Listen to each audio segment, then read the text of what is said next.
Thank you very much indeed, Ian. Good afternoon, Luca Bresel everybody. And what a clash of styles this could be. One of the all-time greats, John Higgins, against the new young pretender, Luca Bresel. We thought 2 or 3 seasons ago Luca Bresel would have made it before now, but he seemed to have got lost for a couple of years. But boy, has he played well this week. And it's so nice to see John Higgins in his first semi-final for a few years, and obviously strong favourite to win this match, John Higgins, on experience alone. In this commentary box with me, I've got the great Dominic Dell. Who do you fancy, Dominic? Well, good afternoon, everybody. I must side with John Higgins, as you say, Willie. By far more experienced of the two players, but the exuberance of youth cannot be discounted. And Luca's shown this week that when it comes to pressure situations and closing out matches, he's been very, very good. That superb long red from John Higgins. Wow, what a great way to start any match that is. Yeah, a quick point about Luca. He was 2-0 behind against Selby, ended up winning. He was 3-0 behind yesterday against Ricky Walden and won. So he won't be too worried about John Higgins making a good start. 7. I put John Higgins in my top 4 players of all time. That's how high they rate John Higgins. Obviously, he's not the player he was, but it's nice to see him play something like again.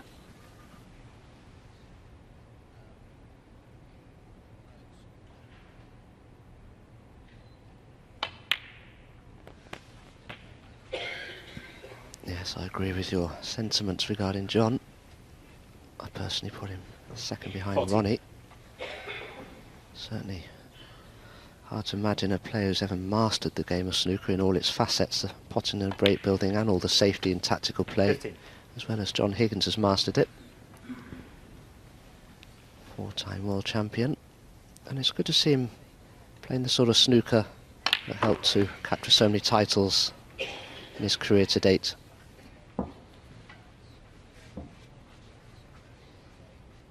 $22.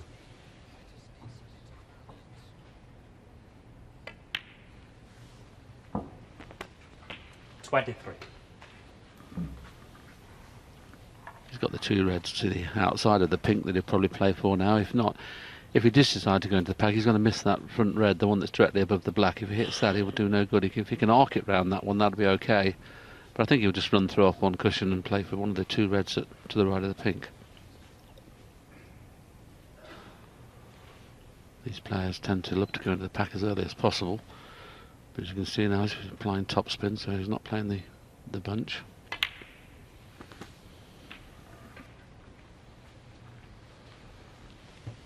It's not a great pack to go into from the black, actually, so if he does decide to go up for the blue, that would be a better choice.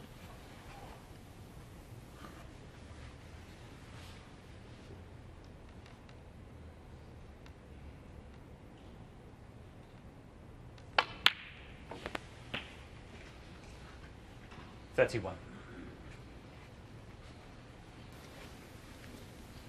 Would love to have had slightly more angle on this blue to go into the pack of reds with, but there's still 1 or 2 more loose reds he can play for at the moment. Those cameras away now, please. Thank you.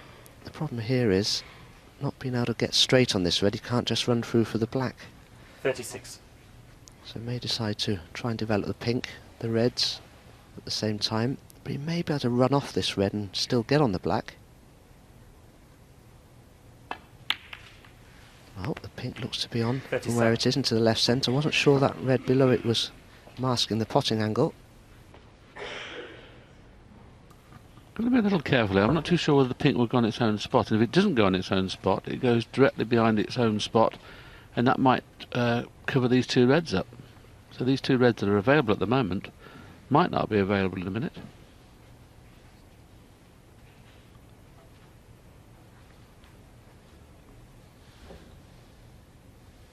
See, he knows that pink's going to go just the top side of the red nearest to black, and that means the middle red of those 3 will pot, but obviously not the bottom one. So he's got to be careful here. He's just making sure the referee can't sneak it in between the 2 reds and make them both not available.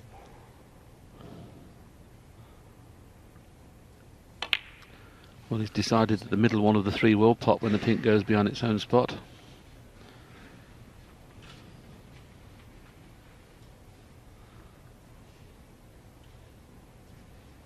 And there you can see what's happened. You see, he's made sure that that was going to be okay.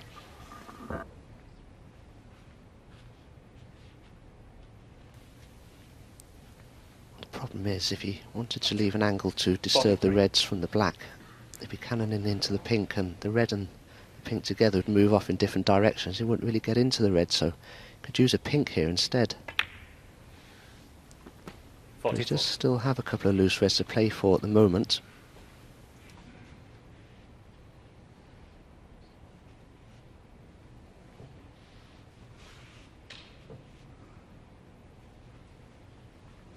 Not got the perfect angle on the black here either to get onto a red. You can see that the red pot's in the middle, so he could just possibly play a cannon on the other red on the outside there and stay on the red in the middle, or he's running through.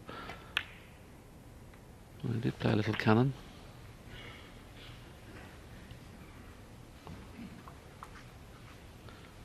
Not guaranteed to continue the break at the moment where the balls 51. are now. It's getting a little bit tricky.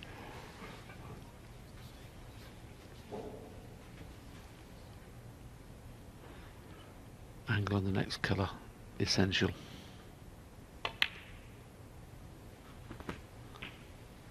$52. Now, is there anything left that's loose?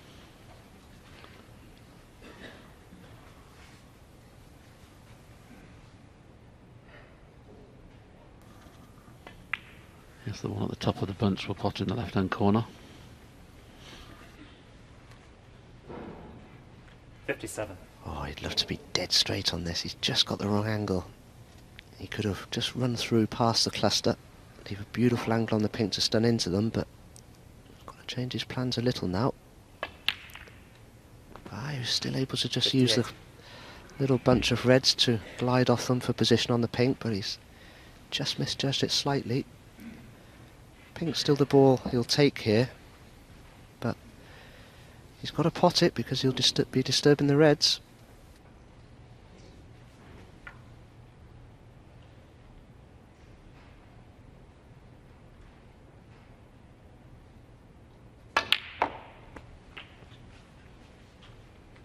Wow, John decided to play the dead straight black instead, but wow, he's left himself a tough red now. The one that's by the pink must pot into this right corner. But he should be able to cannon another red and land nicely on either pink or black from it.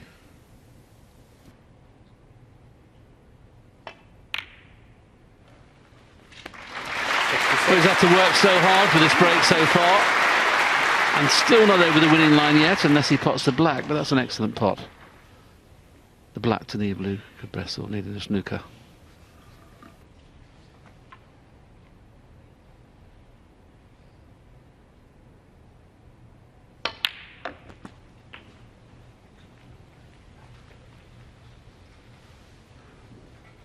$73. Well, he broke off and he's been sat in his chair ever since. I'm sure he'd have realised that's the kind of snooker that John Higgins can play. And he has been playing a little bit more like his best this week. Lots of cue trouble he's been having, John Higgins. He's changed his cue on numerous occasions. You would have thought, having won so many world championships and so many tournaments, your cue would be okay, but he 80. felt it was getting a little bit weak in certain departments. Could we have a total clearance in the opening frame? It's a possibility now. 81.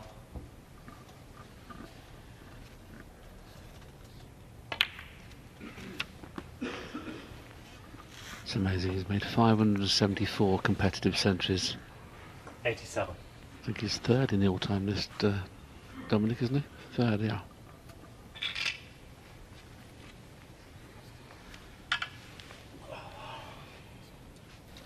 Interestingly though, this century, should he make one, would only be his third of the event, so just gives you an idea. He's still not back to his best just yet.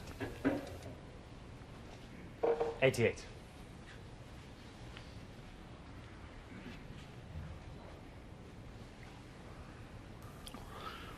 Maybe play the little cannon here. I'm not too sure whether I can hold it. That's okay. I thought it was a little bit too straight.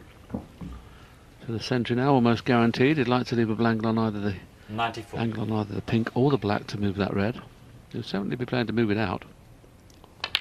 Decided to leave a half ball 95. pink. One of those, if he hits it cushion first, he's not bound to put this into a potable position. Could do with this in it on the way down full ball and push it towards the corner. There's the century. Missed the kiss, unfortunately. But what a start for the legend that is John Higgins. 101.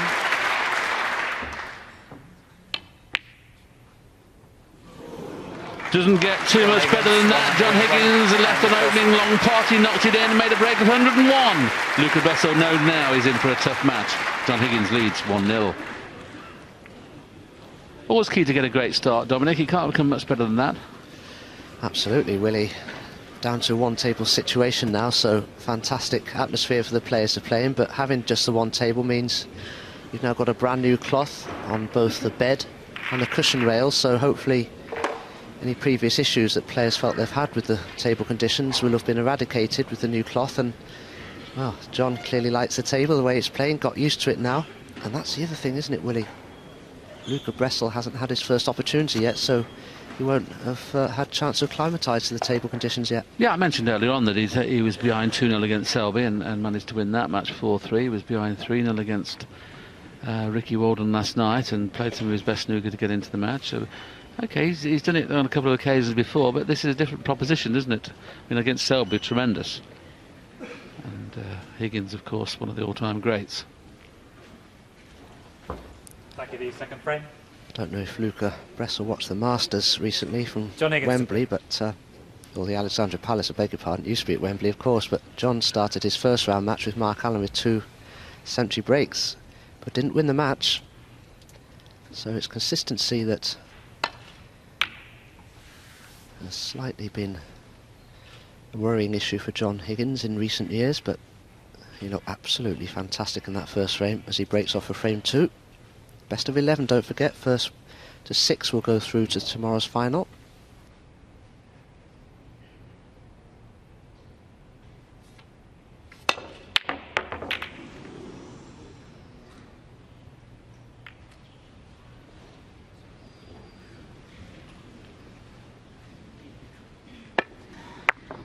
Well, that was his first attempt at a pot, and as you can see,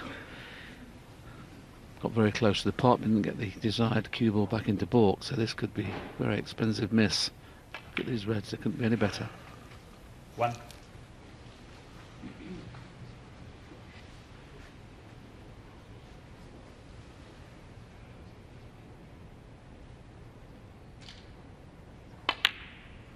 Just not his job.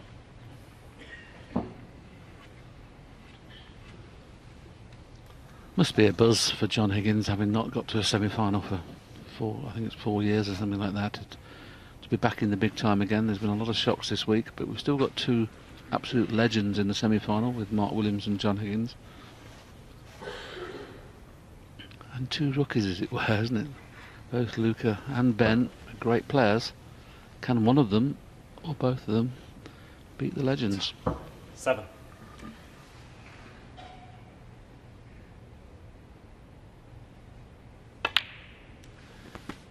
Eight. In the weight, please. Yeah.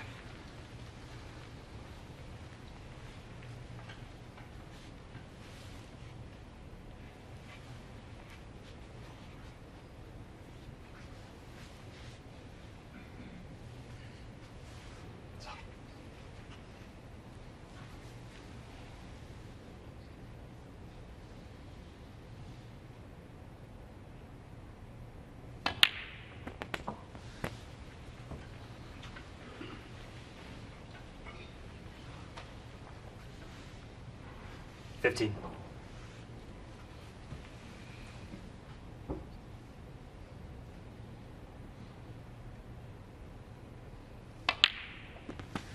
$16. Here we go again. Another early opportunity for John Higgins.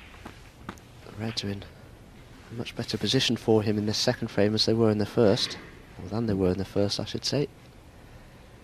23. Just overran for the red above the black, so prefers this as his alternative. 24.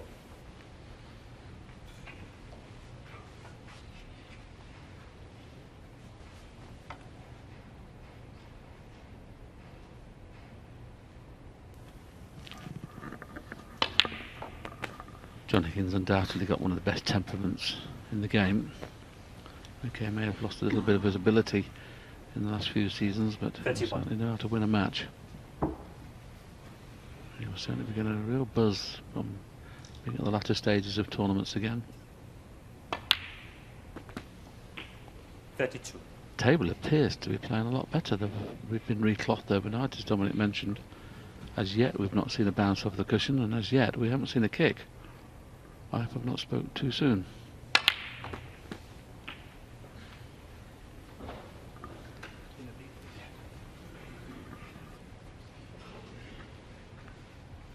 $39.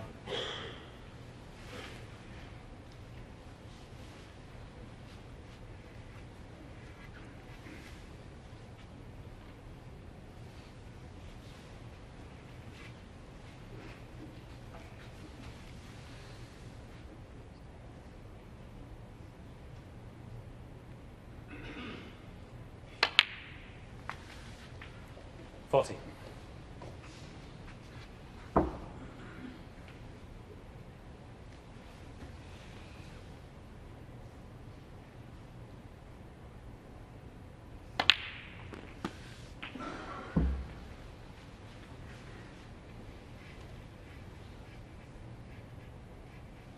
47.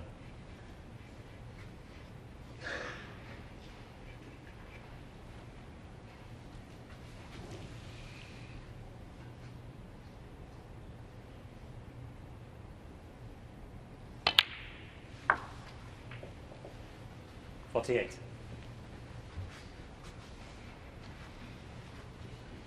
101 in the first. This blue for 53 in the second and counting.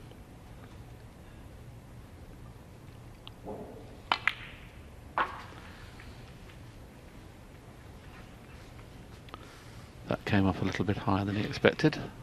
53. If he's straight, he's okay, but if he's screwing back into the yellow, that won't help him. I think he must have an angle.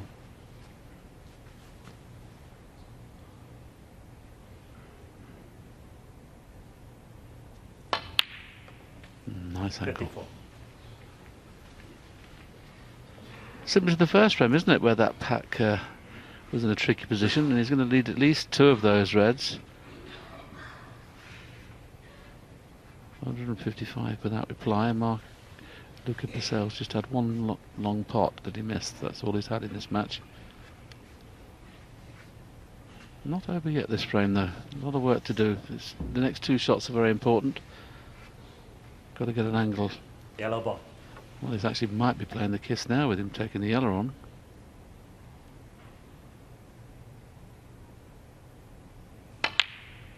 Yeah, he is playing it.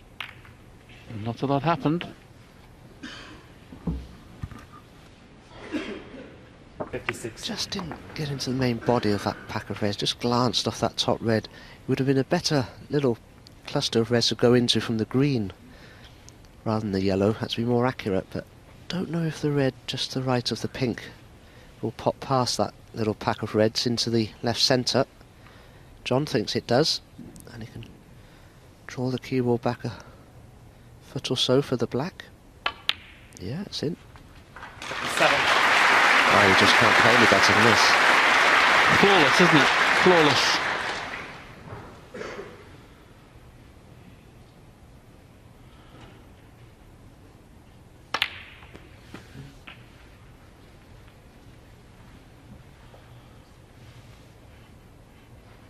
$64.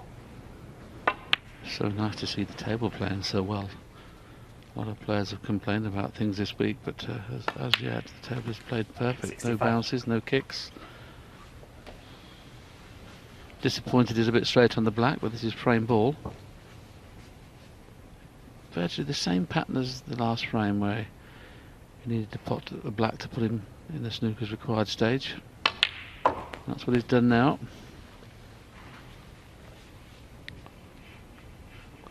If John Higgins misses this, I just hope 72. Luca comes back to the table to pot a few balls.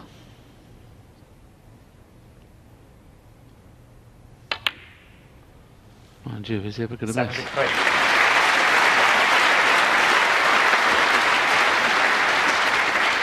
Yes, it's wonderful stuff, this, from John Higgins. You go out there to play, you may feel $1 million and be really up for a match, but you can't be sure you're going to cue this well straight away. 80. And when you play this well, when you score so heavily every time you get in, it really does focus your mind. It's almost trance-like sometimes. 81. And when you miss the odd ball, as John's been doing over the last few seasons, that breaks your concentration and makes your focusing even more difficult to do. Wow. You'd expect John from here to go on and make a second century in a row. 88. Well, way to start a big match.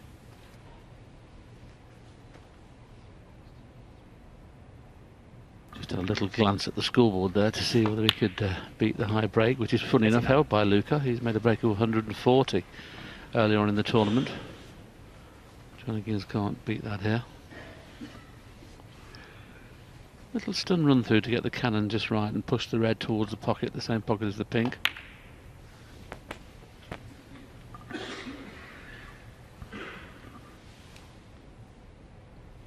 $95.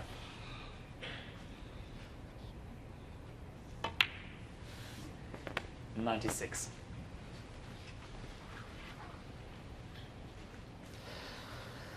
So this pink for his second consecutive century to go with his earlier 101. And it goes. Warmly appreciated by a very good audience here at Motor Point Arena in Cardiff. Thoroughly enjoying what they're seeing, I'm sure.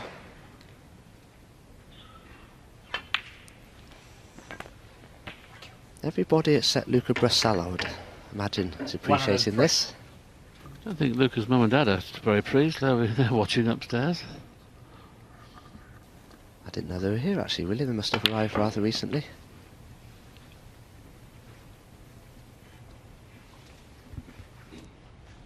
$110.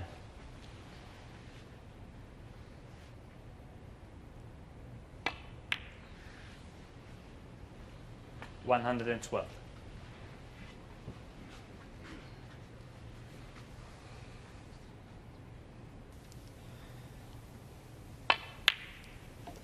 $115.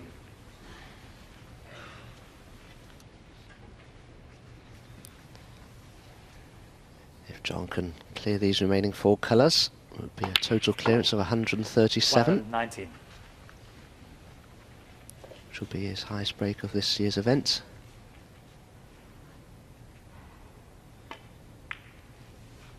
Doubled his century tally already in the semi-final.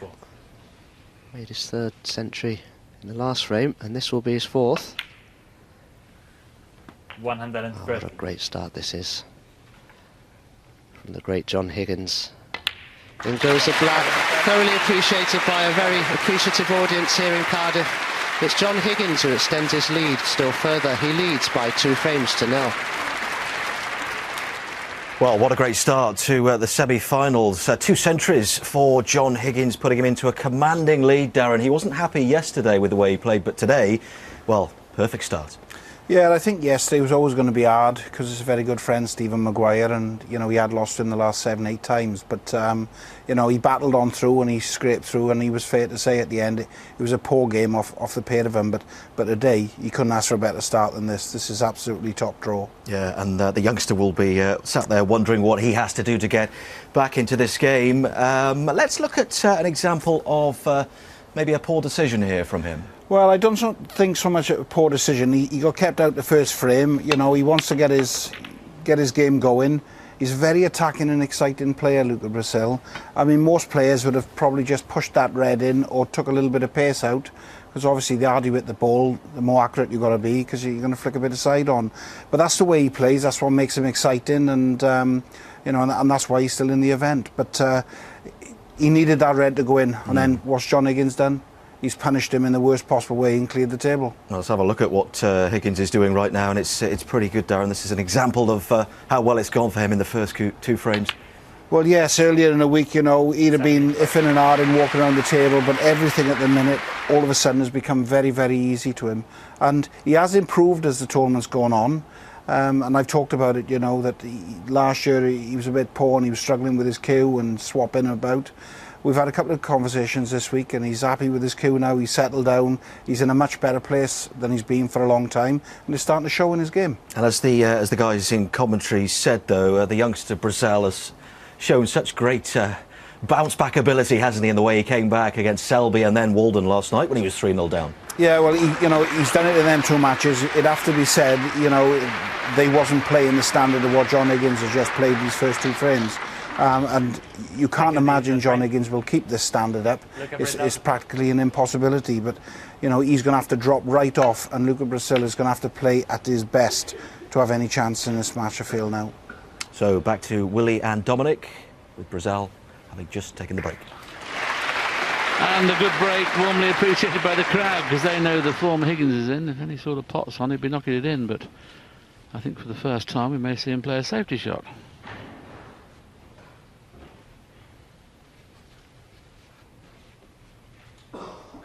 .238 points without reply at the moment, and the first safety of the match coming from John Higgins now.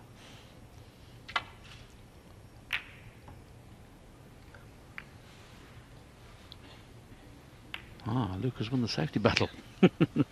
Kissing the baulk colour has given Luca half a chance. Slightly hampered by the green. He'd like to take the one down on the right hand side, but be hampered with the green if he takes that on. But he knows if it goes in, he's on the black. Don't blame him for taking this on. You've got to make something happen.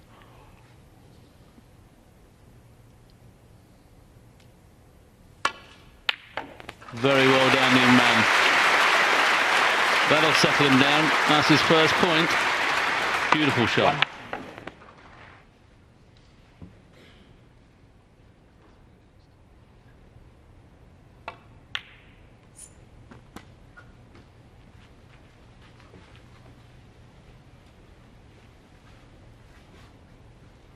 Eight.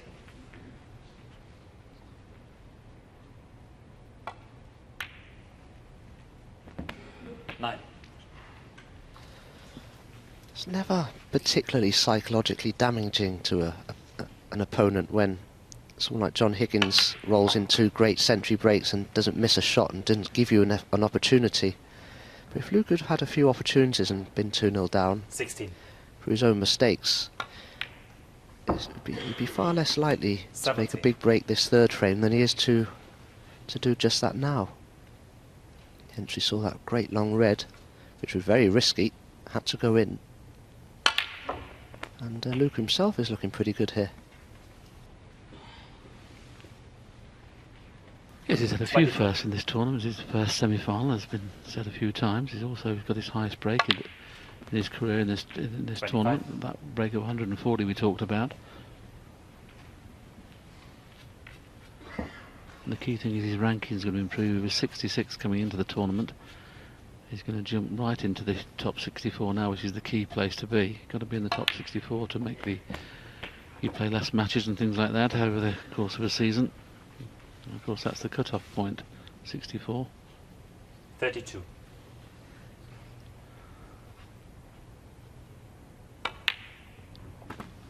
Well, both players seem to be hitting the ball great.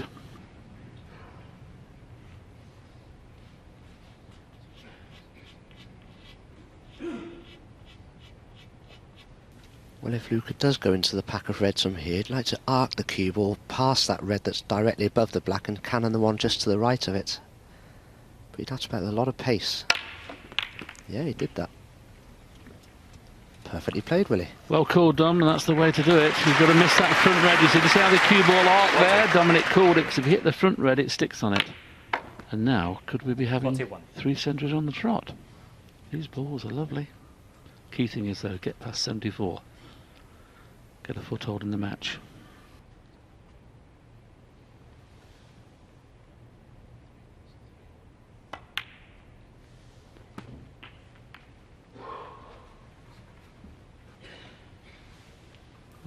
That's got away from him. 48. That's a little bit careless. He had plenty of reds he could have got onto without going into them. Just play the stun into the outside red, something like that, rather than risk that. Even if he pots this red, he's not going to be perfect onto a colour. So a little bit to do with the black, but if it goes in, it should win the frame.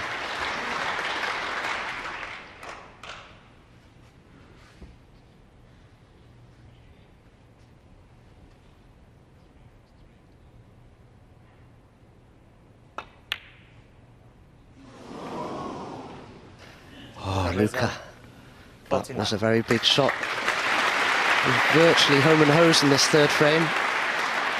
But as you can see, he left himself a long way away from that black. And the problem is he had his hand on the cushion rail, meaning he had a long bridge that wasn't fully controlled, and that's what led to that overcut. Now, what can John do as a riposte?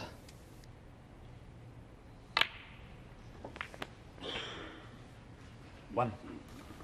Always thinking these top players, you see maturing that red at his first opportunity, knowing that if he's going to win this frame, he's going to need that red.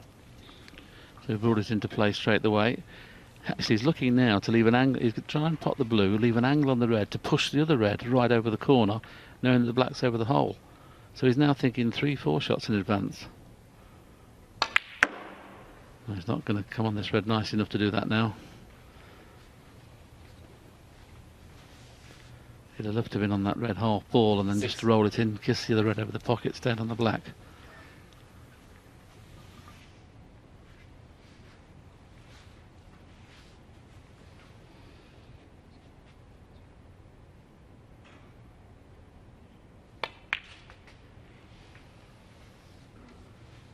Seven.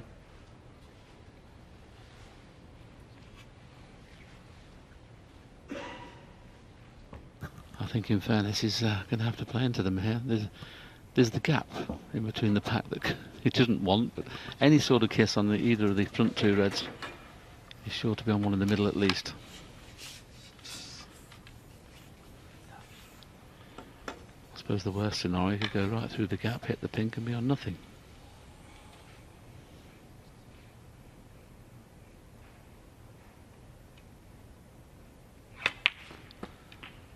Played the kiss perfectly. He's on this bottom red.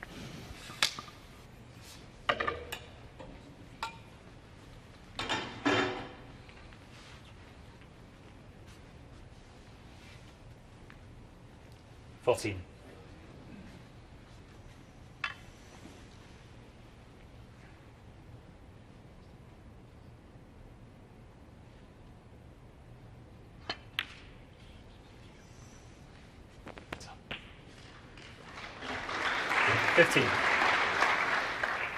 Well, this is the one shot that John will want to play perfectly.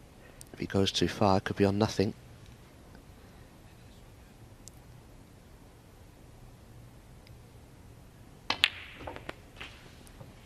Yeah, he's played the right way there. He could have stunned that black in and come down the other side of the table for red into the right corner, but 22. he had much more margin of error to play for this red just below the pink. That's good thinking, because now when he pots this, it makes the other three reds easier to get on. And the fact that he's right-handed means the red that's on the side cushion is not a real problem, because you can drop on that without any problem at all. Probably have to play a little cannon here. It's come a little bit too far, so just cannon the right-hand one of those two reds.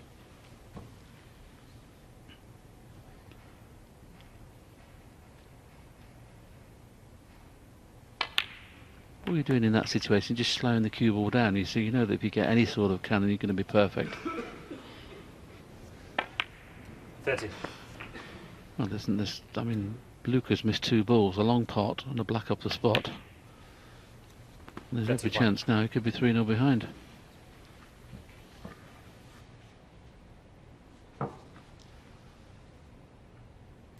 Yes, John Higgins is just showing everybody how good you've got to be an absolute top-notcher at this sport these days. You'll just be beginning to think now, John, about that 38. red near the right side cushion. He'd probably eventually like to leave himself high on the black just to stun off this top cushion and in behind it.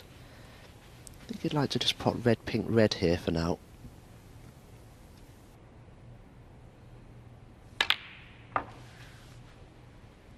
$39. I just wonder whether he's going to play for that red now, Dom, because he has the perfect angle on the black. He might not get the next angle on the black right. It's easy to drop onto the cushion from this black, or he could take the pink.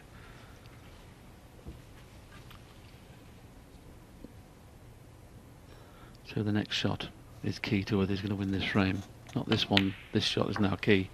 Angle on either the pink or black to get onto that last red. 45.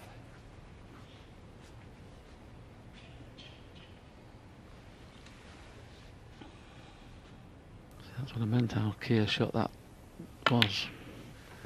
Not perfect 46. now. Not guaranteed to rest on the cushion of this.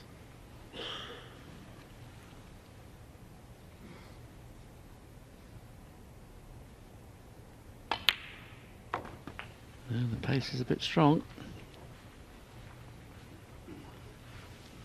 He'd have loved to have been reaching this without the rest, that's for certain.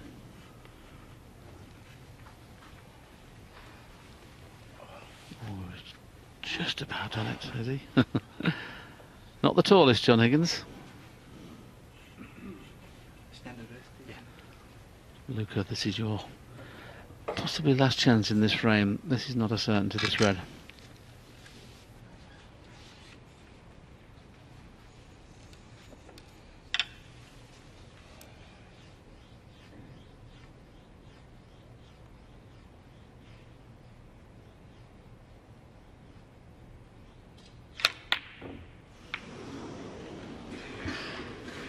Well, you could see John hang his head there. He played it at John Higgins, 52. well, he played it at a big enough pace so that if he missed that red, he'd have every chance to get away from it, Willie, didn't he? But why do you play it at a pace where you want to think about missing it? If he rolls it in, I fancy him getting it.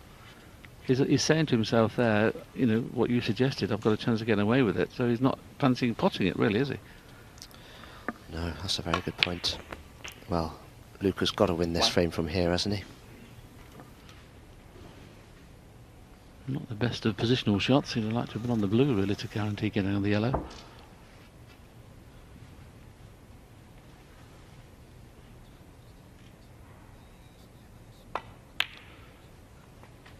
Well done, that's perfect. Just be careful now, because if he happens to win this frame, make it 2-1, John Higgins will be kicking himself because he knows he should be 3-0 in front.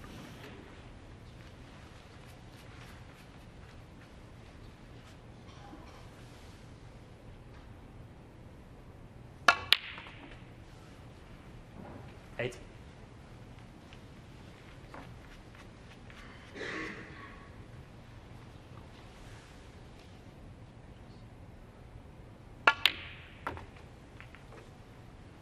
$12. I'm sure Luca's breathing a sigh of relief having missed the black early on in the frame when he was right in the balls. That blue is frame ball. 17. And he'll be absolutely delighted. Of the two players, Luca will probably be the more pleased now. 23. Very well played, Luca. He started the frame with a 49. He finished it with a 29. He's taken the frame, but still trails 2-1. Yeah, and we know all about Luca Bresel and big comebacks. He's done it against Selby, he did it against Walden last night, and he could be doing it again against John Higgins here. And, well, Darren, he'll be kicking himself, John, there, missing that red. He will be. It wasn't an easy red, as they said in commentary, you know, as we can see it now. It wasn't easy. He's played it in a positive way to punch it in off two cushions back for the black. Whereas, you know, normally you could have just said he'll just dolly it in, but that's how good John Higgins is feeling. He played a more positive shot. On another day, he might have even got away with that, but as it happens, it's double kissed and left the red on for Luca. Fair dues to Luca Bresil. I did say in my previous comment he was going to have to really play at top of his game. He smacked in a long red at the start of that third frame. You know, he's knocked in a 40-odd break. It was all blacks. He was looking at the max, he was going for blacks. Missed the black to give John Higgins the opportunity. He'll be very relieved that he's got that frame on the board. And as we've seen over the past few days, if he senses an opportunity, if he gets an opportunity, he's been taking them. He has, but he's, in some respects, he's got nothing to lose. You know, he's a 19-year-old. Not many people have heard of him or know him. He's enjoying himself out there. He was desperate to get the one-table setup. He's done that. He's achieved that. Everything else now is a bonus for him. Well, John Higgins will quickly want to reassert his authority. His lead now 2-1.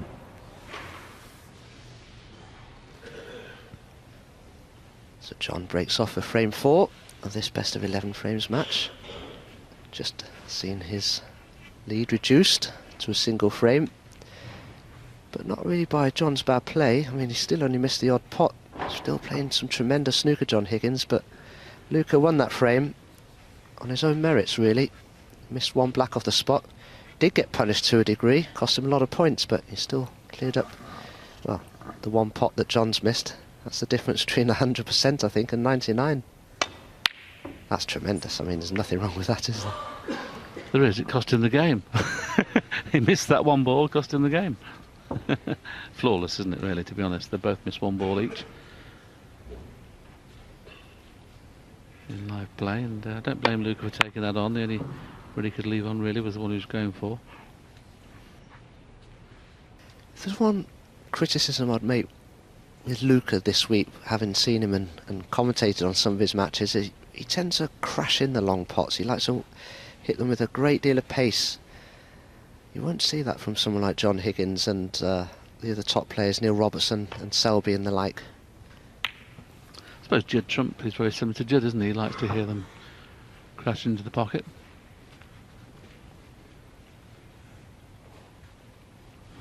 Just come round to see if that 2 reds at the back of the pack are a plant. I don't know whether you can see enough of it, even if it is a plant.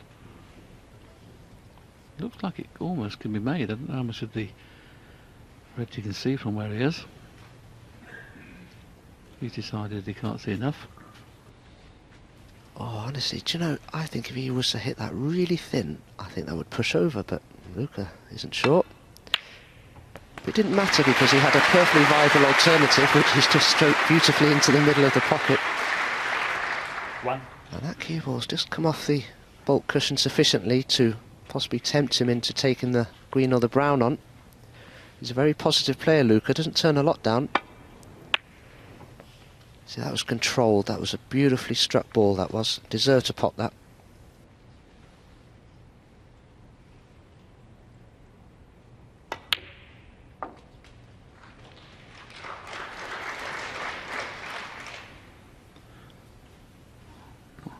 I presume the red passes the blue and the red into the corner, but he doesn't have the right angle of it now, so he would just be playing the snooker in behind the blue.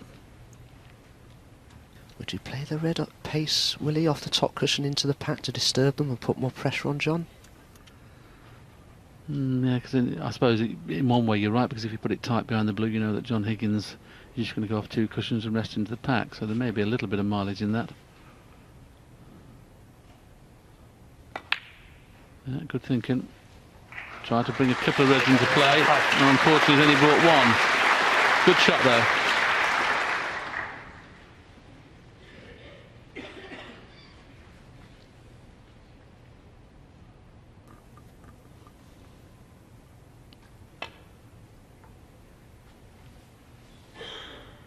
I would suggest that Mark Selby is probably Luca the best Bresel's all-round 6. player now, but John Higgins undoubtedly had 10 years on his own, really, how good he was in that kind of situation. Oh, has he left one on?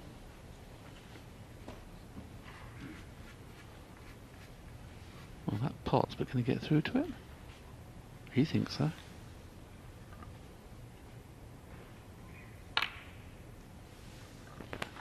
Not the greatest of whites. Needs that white to travel.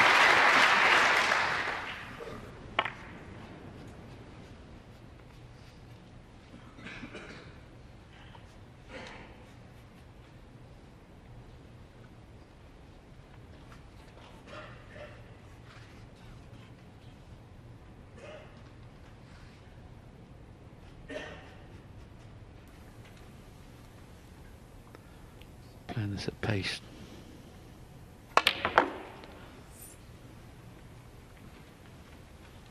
a good effort. Another foot of pace would have been perfect. Now, is that plant still there, or is he going to take the potable red? He's decided on the potable red, but going for bought colour again. That's a better pace. Now he's got options.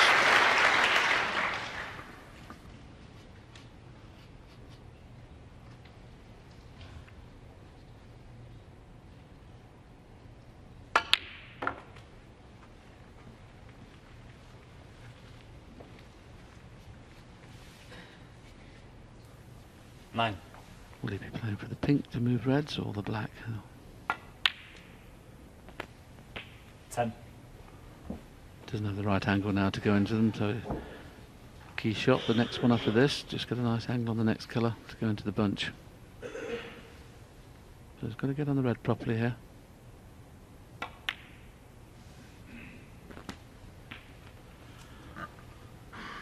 So this is the one that counts.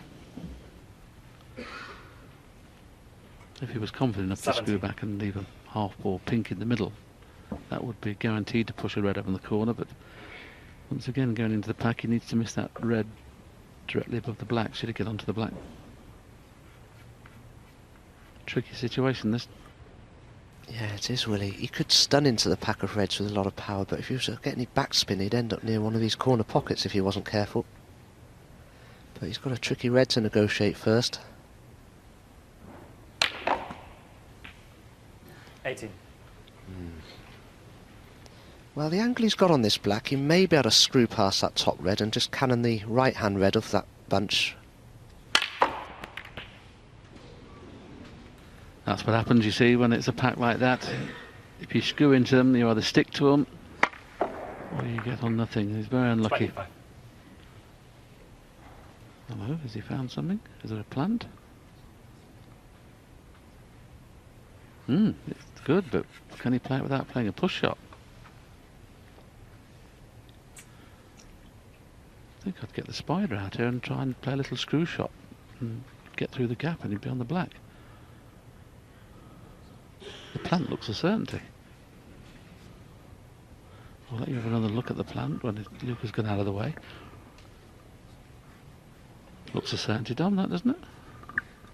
Well, it does. It's just the angle he's going to hit the first red at. He may push it onto the left draw as we look. Depends if he can stretch across. He can actually stun through those two reds below the plant to get on the black. That's why he's so tempted, because he knows he can get perfect black ball position.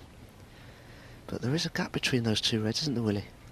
I'm surprised he's not looked to see whether he can get the spider in there, because of course he won't be playing a push shot. He's decided he can't do.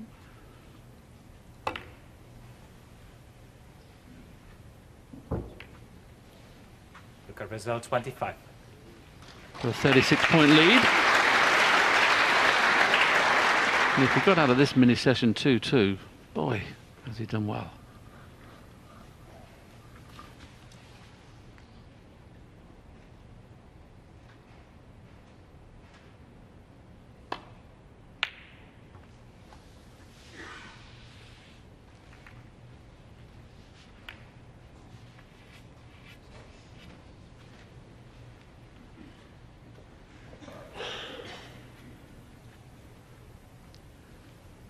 Got to be a little bit careful here, because you can try to pot this and get on the black.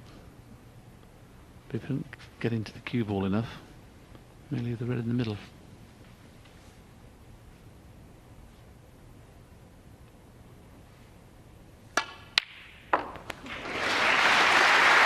Is that any good?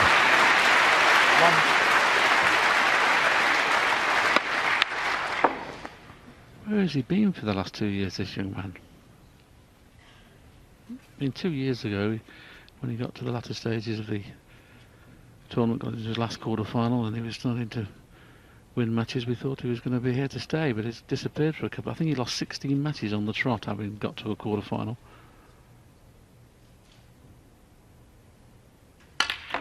But we can see how much talent he's blessed with, and it's an awful lot.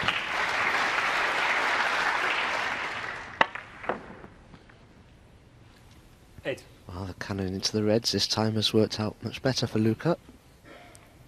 Red to the right corner. Maybe a possible plant to the left. Two reds by the pink. Not quite. There you go. It could be made, but there's no need to even consider that at this stage. 44 points the lead. 2 or 3 more reds with colours, and we'll be all level at 2-all. That's what Luca will be intent on. Played that shot really well. Oh, I think he's got an angle. If he's straight, it's no good. No, he's okay. He can play into the bunch of 5.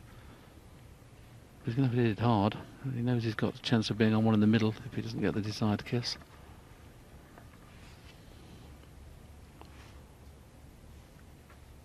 He's just had a look whether the bottom red of those 5 pots in the same pocket as the pink. But surely he's going to have to bring a few reds into play here. He's got the perfect angle. Played for the loose one. Has he come far enough? I think he has. Good shot.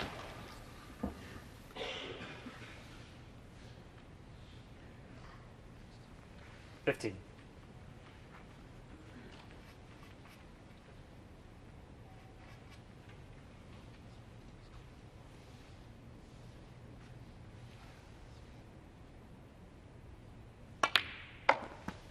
$16. Left himself purposely high on the black. He's going to play a little cannon here. Wants a cannon, the right hand red of those 4, but he wants to cannon it on the left hand side if he can. Oh, maybe too much on the left hand side. And if he's got a red in the left centre, he's okay. If it doesn't go, might not be on anything. 23. It does go. Well, he's 24. fine now. Reds are all in the open. Should be plain sailing for Luca, who just needs his black and 1 more red to level with John Higgins at 2-all. And what a great performance it's been from Luca after going 2-0 down the way he did. Yes, and having missed the black upper 31. spot in the 3rd frame, look, for all money he was going to go 3-0 behind. So the cup of tea will certainly be sweeter 32. for Luca Bresel than it will be for John Higgins at the minute. Fabulous performance from this young man. The snooker has been a very high standard. 39. 40. John Higgins, amazingly enough, is still on 99% pot success rate because it was a safety that let him down there. It wasn't a pot. And Luca's up at 93% and 47. counting. What a match we've got on our hands. 48. Very well played, Luca. Yes, commentator's dream, this match. Every frame is lasting no more than 10 or 12 minutes. Open play. 55. But, you know, got to praise the way the table's playing as well. It's absolutely beautiful. The cushions are reliable, the speed of the bedcloth is good. 61. Good reaction out the balls. It's just what a player wants. 62. Great shot from Luca. Can make a century break here if he can keep it going and make a clearance. Oh well, the speed kept that pink out, but never mind. Luca's done more than enough to level this match up as we go into our mid-session interval. It's 2 frames all. 15 minutes to 17. Thank you very much indeed, and if you haven't enjoyed those 4 frames, you're never going to enjoy a snooker match. That was just excellent quality, the opening 4 frames. As we mentioned before, Luke will be the more pleased of the 2. John Higgins knows he should be at least 3-1. Luke will be delighted to be 2-2.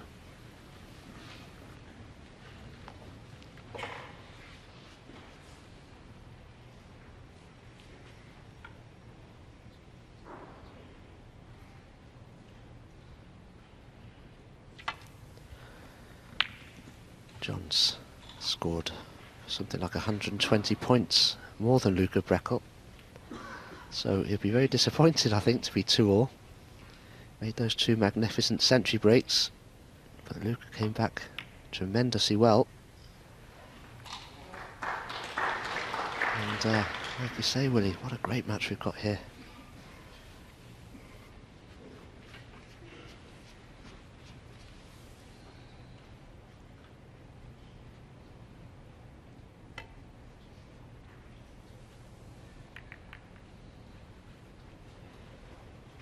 All matches earlier on in the week were the best of 7 until we got to the quarter-final stage where it became best of 9. Now, of course, semi-final stage, best of 11. So still a lot of work to do for either player. John Higgins was, I think, 1-2 favourite to win this match. He'd still be strong favourite, but probably now they might be kind of 4-6, 4-7.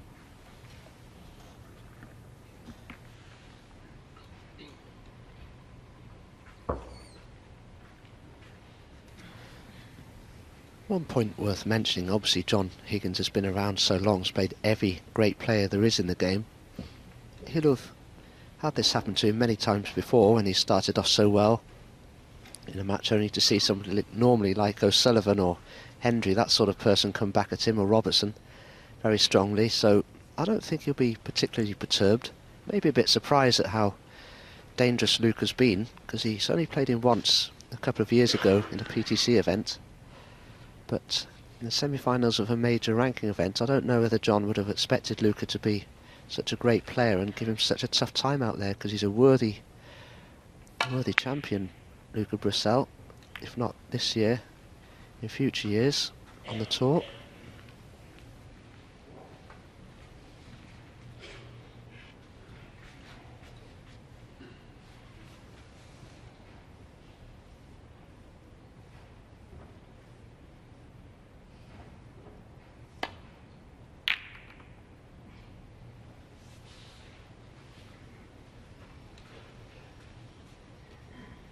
Tempter.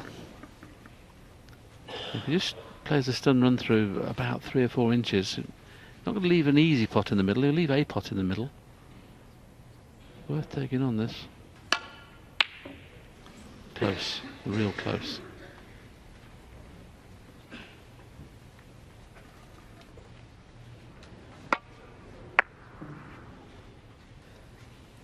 That's the key in so many matches you play. When you miss, do you leave your opponent a chance or not? And that's just run of the ball. I felt Steve Maguire in his match with John Higgins, every time he made a mistake, he seemed to leave John a chance. And that can make a huge difference in the outcome of a match.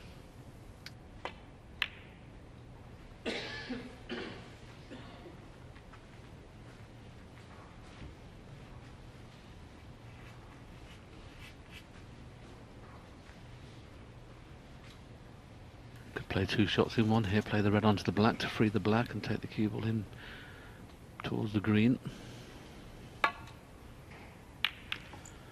Just missed the can on the black, but I think he's got a decent cue ball. Yeah, as long as it misses the yellow, it's okay.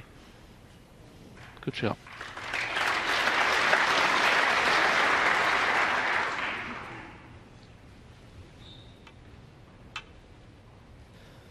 Well, how much money would you have put on that? Luca Bresel's safety statistics are better than that of his opponent, John Higgins, who, for me, has one of the greatest safety games there's ever been. Still early days, of course. But I'm impressed with Luca's ability to get that cue ball so close to the baulk cushion. Something I always associate with Mark Selby, but I'm associating it at the moment with Luca Bresel's. Seems to have a great knack of getting that cue ball tight on that cushion.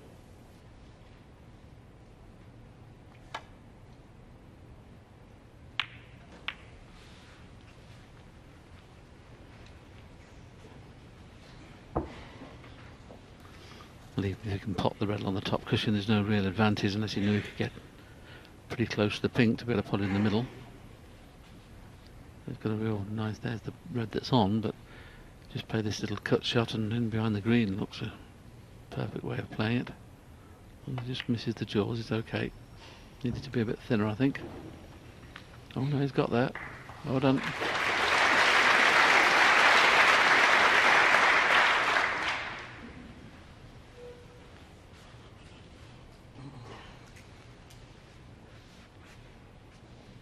He's only 19, Luca Bresel's, but for a 19-year-old he's got a great wealth of experience behind him, let me be quite clear about that. He's been playing top players, snooker players, in tournaments since he was about 14 and beating some of them.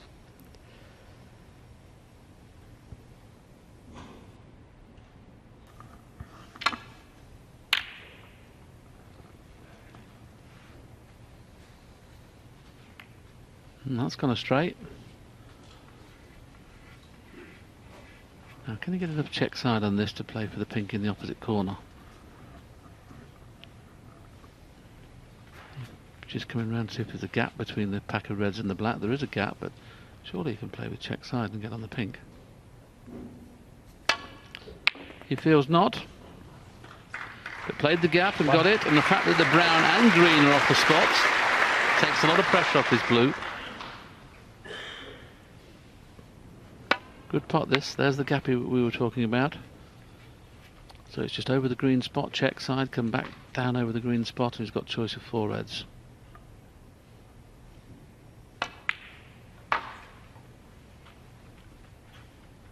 Needs to slow down. 6.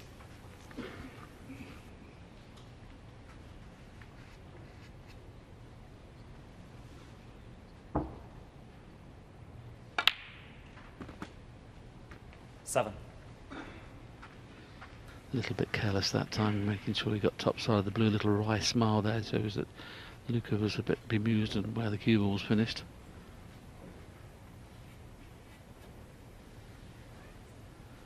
So if he plays the green 2 cushions, he's got to miss the cannon on the blue, which he should do without a problem, but obviously missing the middle pocket's another problem.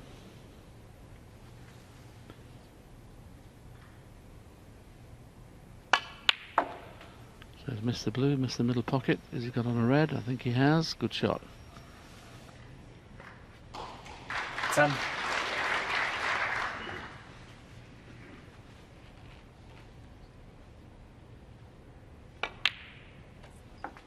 11. Just let that cue ball drift on a bit far again. Problem is, when you're so thin as Luca is on the blue, you've got to slow the cue ball down, and often you try and cannon other reds to do that for you, and those cannons can go astray.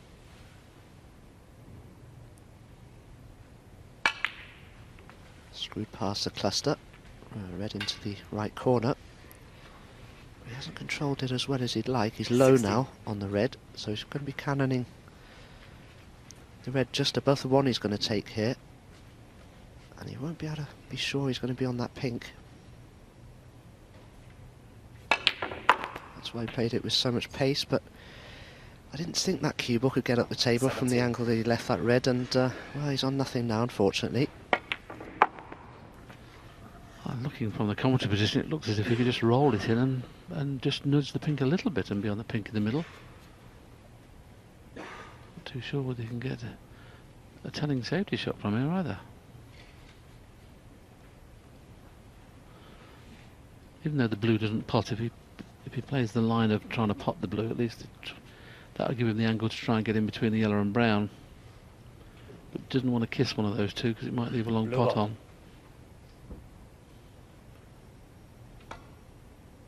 So he's obviously not played the pot, he was just trying to get the gap, and that was the problem. Bresel, 17. Didn't get either.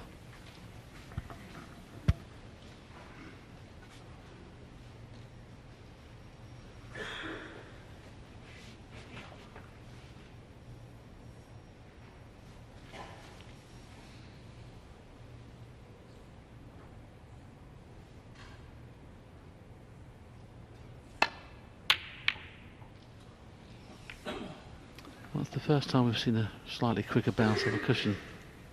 Came off the top cushion a bit quick. That's the first one of the match so far.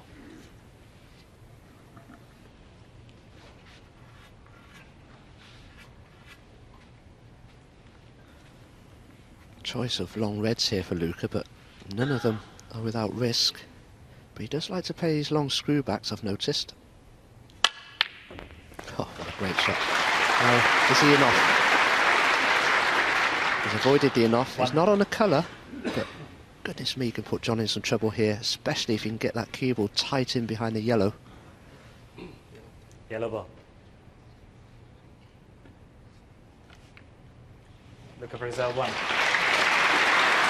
Top draw at the moment is safety. Been very, very good. This was a Trump, Robertson, Murphy special, wasn't it? They hit those beautifully, those kind of shots. He didn't actually hit that one too hard. Just timed it to perfection. Higgins looking at the two cushion escape to rest right on the one that's on the back cushion behind the black there. One that's nearest the right hand corner, that's the one he's playing to land on.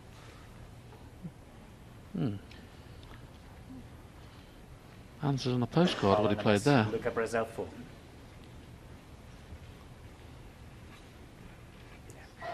I can only presume he's playing 3 times across to rest on the one behind the black, but I think the harder you hit it, the more these cushions are going to square up.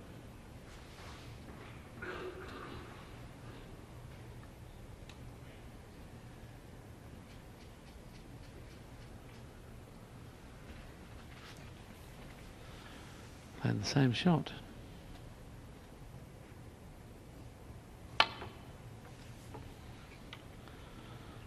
Well, that's not on now. We've seen that slide off that third cushion. We can't play it that way anymore. Luca Bresel 4. 2 cushions is coming off fine. The third cushion it's sliding for some reason. Sure.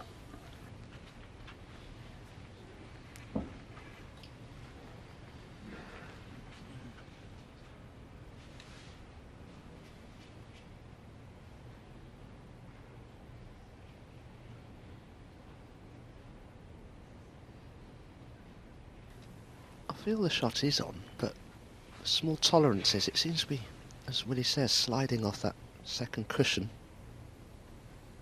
Let's have a look at this. Yeah, that's skidded in, and also what happens there, it takes a bit of pace out the cue ball, so John's having to factor that into the equation.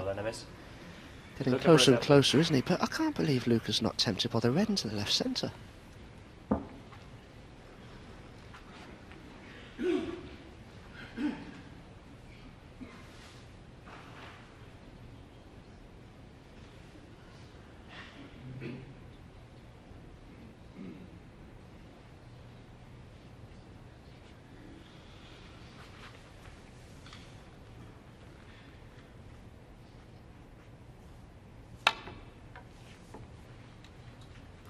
That's close. That's close. He has left a pot in the middle though.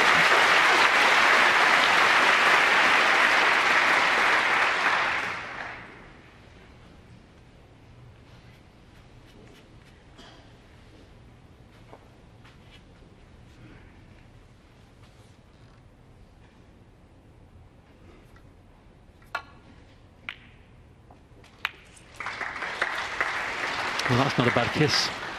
It needs that yellow to travel. It doesn't want to tie the pink up when it goes back onto its own spot.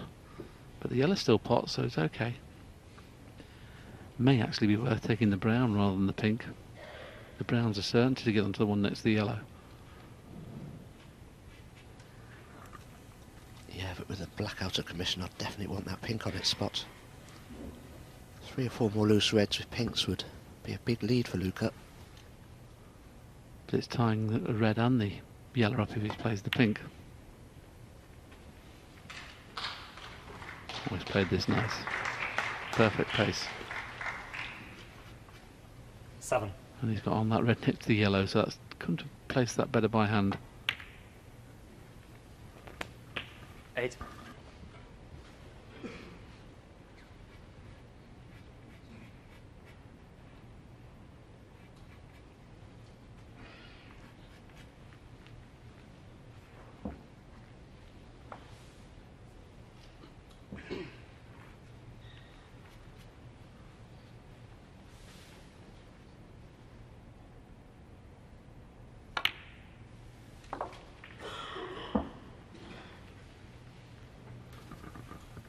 Playing this red to the right will free the yellow up.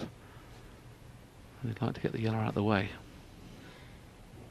So he'll be playing for choice of yellow or pink.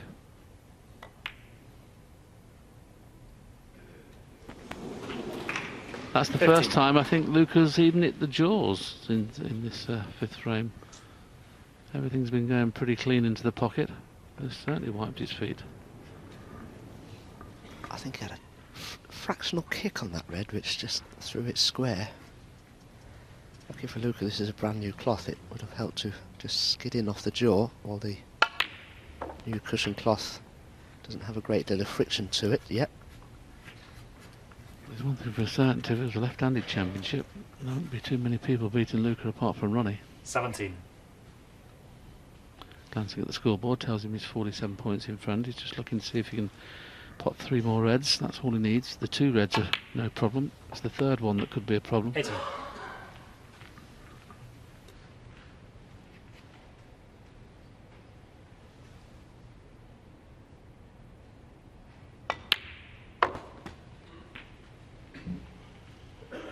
Now where does the next red come from after this? 24. Essential to get an angle on the pink to be able to move something into play.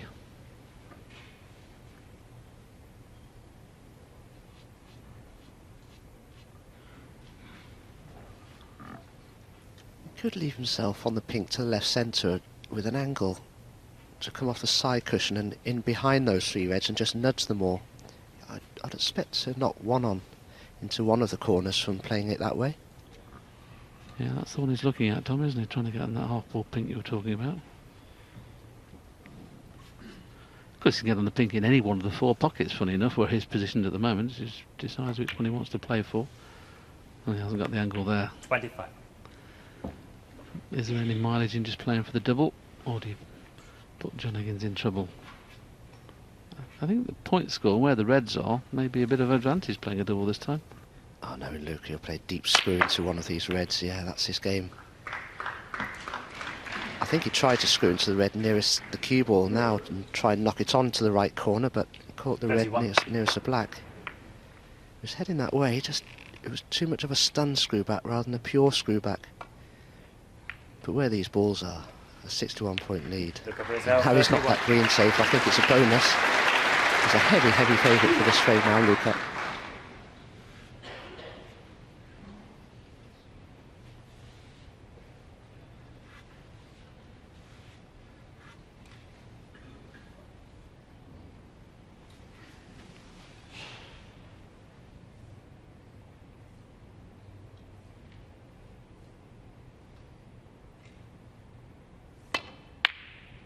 One. Wow, what a shot. And he's got the perfect angle on the black to bring probably 2 reds into play if he wants. What a shot. 1. Shot of the match so far, to be fair. Now, is he going to bring 2 reds into play, or is he going to bring just the 1?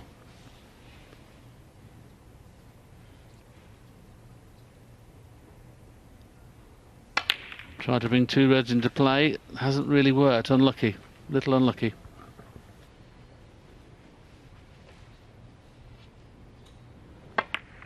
Eight.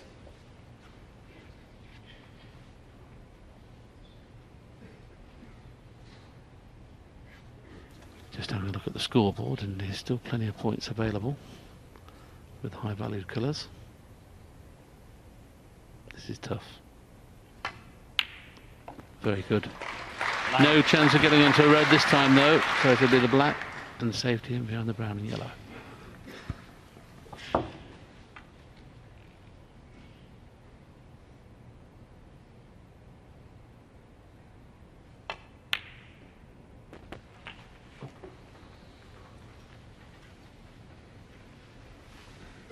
It's essential this time not to make 60. a cannon on the brown. He'll be playing the gap in between brown and green.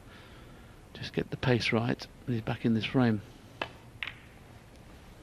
Like John that Higgins. shot very much, John. 60. That's not like you. He could be in trouble himself after the next visit. I'm surprised he played it that way. I thought he'd have come off 2 cushions there. He'd have had a better angle in towards going behind the green and brown and yellow.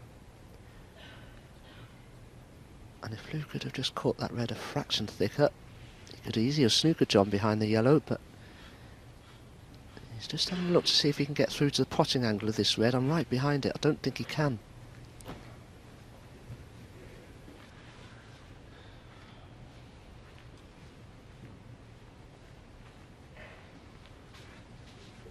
He certainly can't pot it plain ball. If he plays it slow enough with a little bit of left-hand side, he could turn it over a little bit.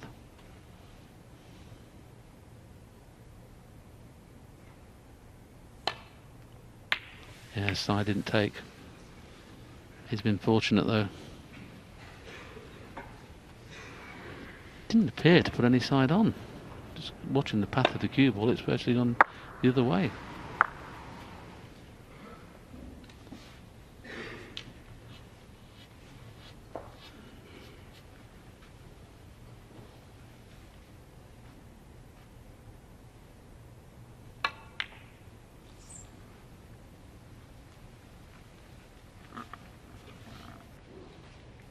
the wrong shot there, Luca. He should have put that red with the other two and left the cue ball somewhere near the green corner pocket. That would have snookered John.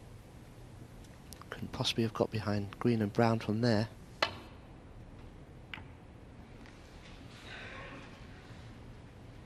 And that's what John Higgins is trying to do, what Luca should have done last time.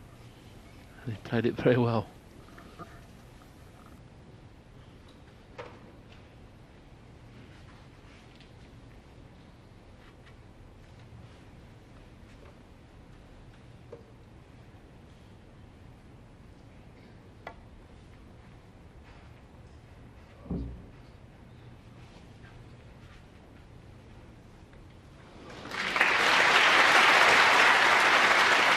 Beautifully judged for line and length there from Luca, but he could be in more trouble next time he comes to the table.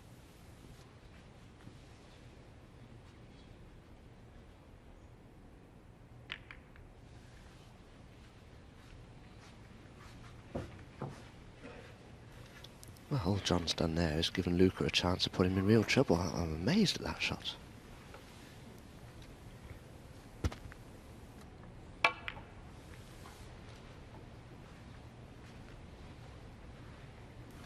Yes, you saw John Higgins shake his head. He misjudged that completely.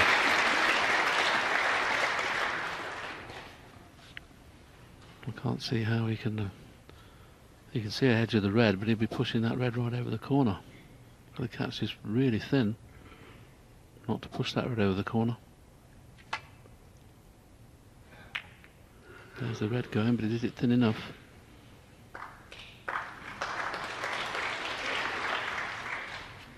And now all the reds are okay as far as John Higgins is concerned. If he just pot a red, he's got every chance of getting back into the frame, if not winning it at his next scoring opportunity. But Luca at the minute is playing the better safety.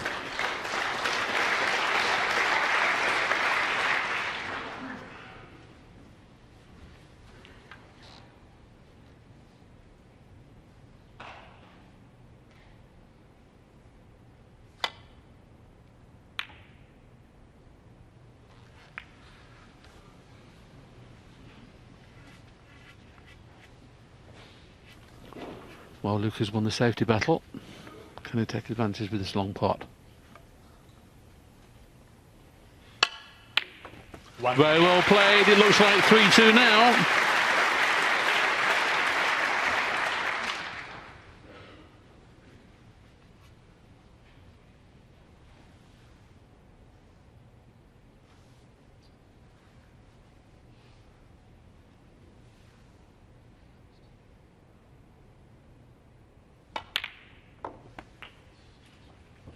So no heroics here with this red. One thing he'll learn from ever watching John Higgins over the years. 8. John Higgins is more than capable of getting 3 or 4 snookers, so just make sure with this red. Playing it that way makes the pot harder. Yeah, should have just rolled it in. Bresel. But buying snookers, and John Higgins is conceded, so Luca Bressel was 2-0 behind, as he was against Selby, as he was against Walden. Doesn't matter to this young man, he's won 3 on the trot to lead 3-2.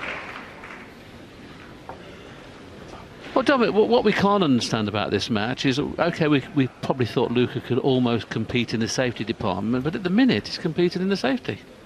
That's really surprising me, I've got to be honest. I thought John's, with his tactical knowledge and safety ability, would force a number of mistakes from Luca, but Luca's matched him in the safety department and bettered him, and he's actually creating chances himself from his own safety. And, well, if that keeps happening, it's hard to see how John is going to win this match very easily. It's going to be a tough afternoon, I think, for John, will he?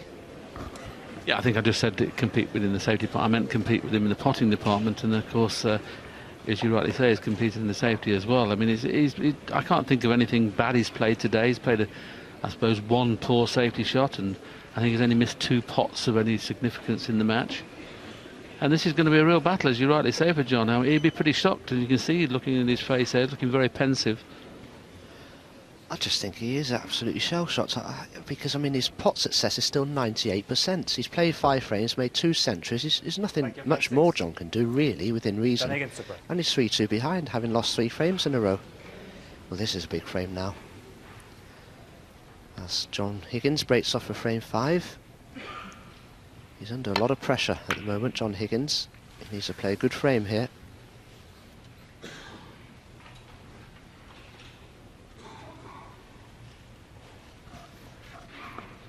Left attempter.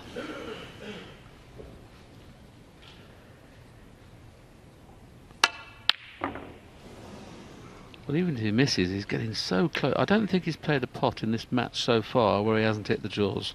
Everything has been either in or rattled the jaws. Cueing beautifully.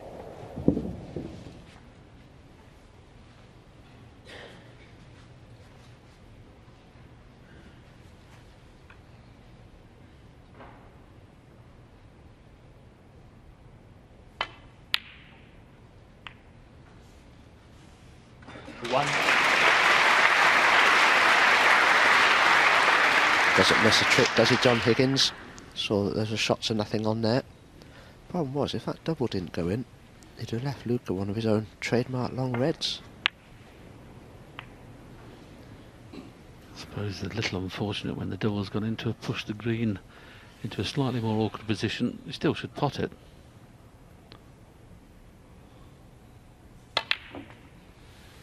Now, is he on this bottom red behind the black? He'd love to be on that, but he's on the one on the right-hand side. And there is enough room to, well, there's enough room to stun him behind the black into the same pocket. But there's not much of a gap, is there? There's only a 3 or 4 inch gap. Goes without saying, if he kisses the black or the red, he's not going to be on the black.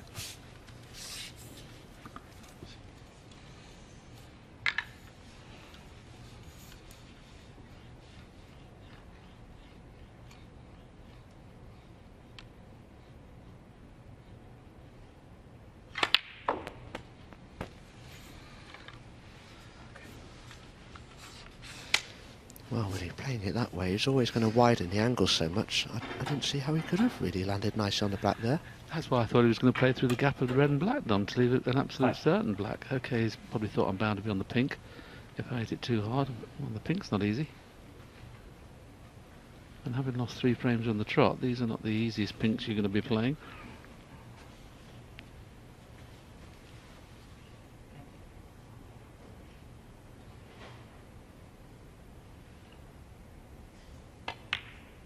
That's in. Good shot. He's under pressure there, John Higgins. And that's the first bounce we've had. There you can see John Higgins looking very bemused at the bounce he had off the cushion. And the table has played beautifully so far. Just when he didn't want to bounce off the cushion, he got one. You can see how distraught he is with his face. Yeah, I can't believe that, Willie. I thought he was perfectly on this red, but I've just seen another camera angle, and if he's going to pot this red... Oh, here's that top cushion. He just got an extra couple of inches out of it that he didn't want. Now he can still pot this red, but he's got to get as much side spin on this cue ball as possible to flick the red over towards the pocket, and that's not an easy shot to play on these cloths. In the olden days, in the thicker cloth, no problem at all, but he's refusing it. Taking the pot into the ball pocket.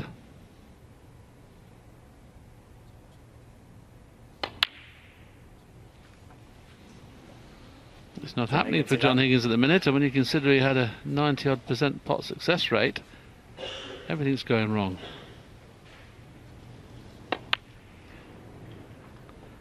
Played as the shot to nothing. The only one he could leave is the one he's gone for. And what happens? You always leave it. Oh, it must be tight because Luca's come around the other end to see if he can see this well enough.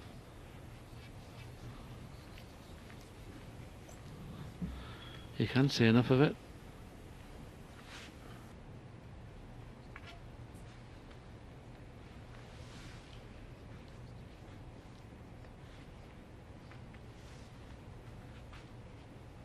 Well, we've got the perfect picture there. You can definitely see this. Luca's looking for something that's not there at the minute. One. Good pot.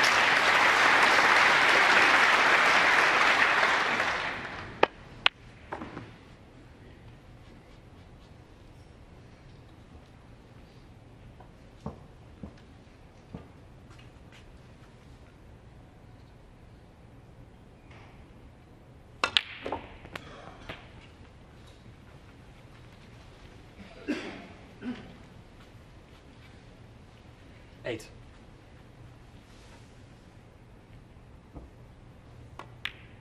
Well, this is a red that John was trying to play for. Now that 9. opens the black up into the left corner.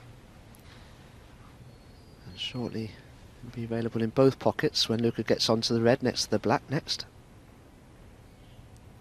But not a great pack to go into yet, is it really? Not at all. I'm watching this young man and I've known him for a long time. And 16. I mean, why has he never done it before? He almost looks the real deal today, doesn't he? Once again, this is one of those where if you play the deep 17. screw and arc it round that front red, I think he's always a little bit too straight. Let's have a little look at the angle. No, he can play it if he wants to. O'Sullivan's a master at this shot. Just got to miss the red above the black and then arc it round it. So you've got to play a deep screw. The white will skid first, but he's not playing, he's playing for the loose red. Well, I thought he was. Unlucky, but shot Bresel, selection 17. was strange there. John Higgins, 7. Yes, the harder he hit that ball, the more he's going to bounce the cue ball up the table from contact in the black, and widened it too much and couldn't get into the body of the reds, only the pink. But these reds for John Higgins in the first 2 frames were certainties. This one's anything but. He's lost 3 frames in a row, and he knows how dangerous Luca is when he gets a chance. Well played. That was a much better pot than it looked. Just having a look to see whether as we see this red disappear again, whether you can get onto the red just above the pink if it does pot.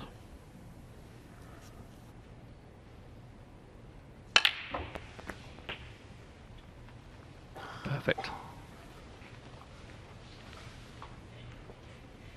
8.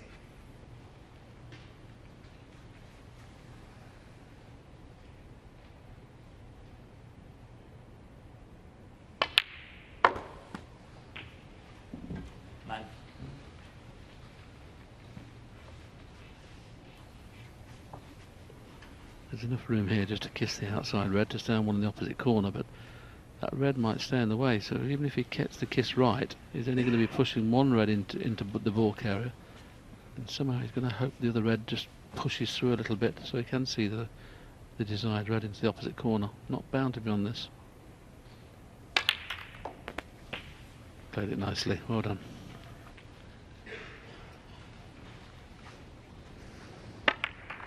$16.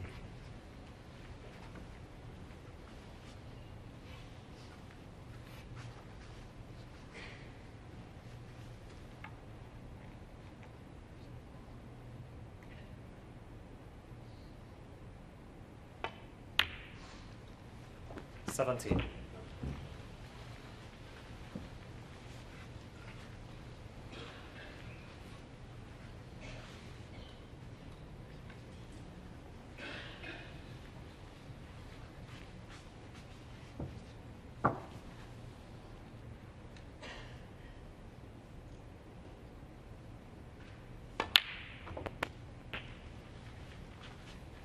He's given himself a little bit to do here. Obviously the red at the back of the pack will pot, but he doesn't have the angle to guarantee 24. forcing through the bunch and guarantee getting on black or pink.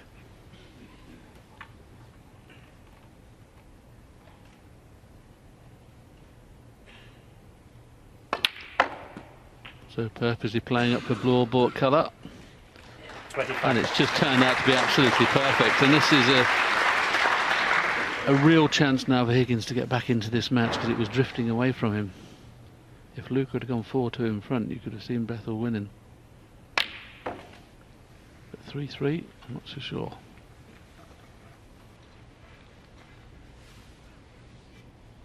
$28.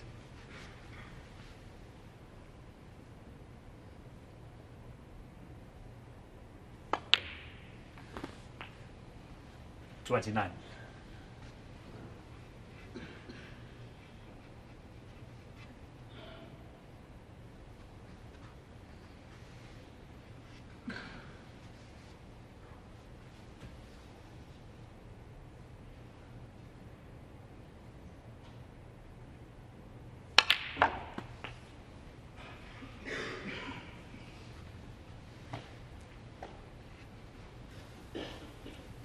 36. 37 points the lead for John Higgins. Just a couple more reds and colours required. But he's got a bit of work to do with the cue ball here.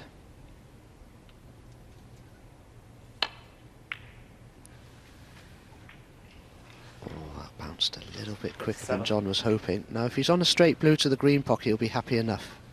And I think he'll be happy enough.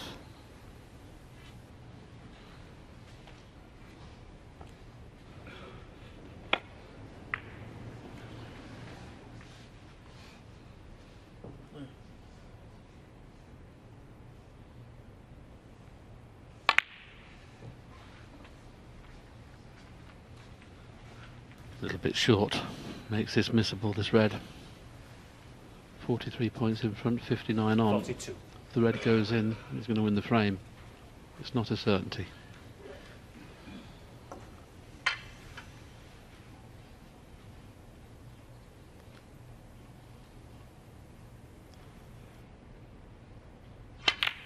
It's there though. Well done, John Higgins. Backs against the wall, the true champions come out fighting. Luca Bresel was getting hold of this match when he was 3-2 in front and in the balls a few moments ago.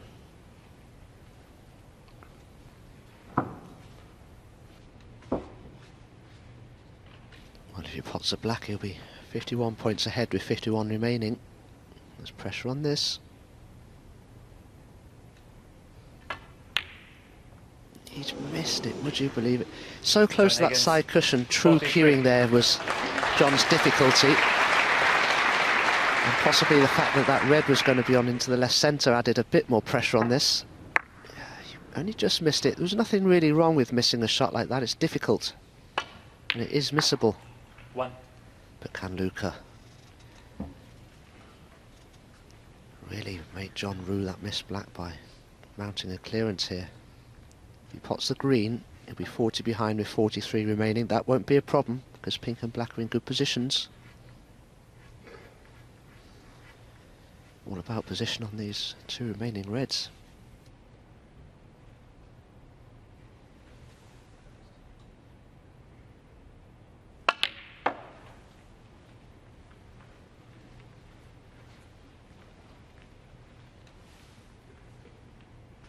Five.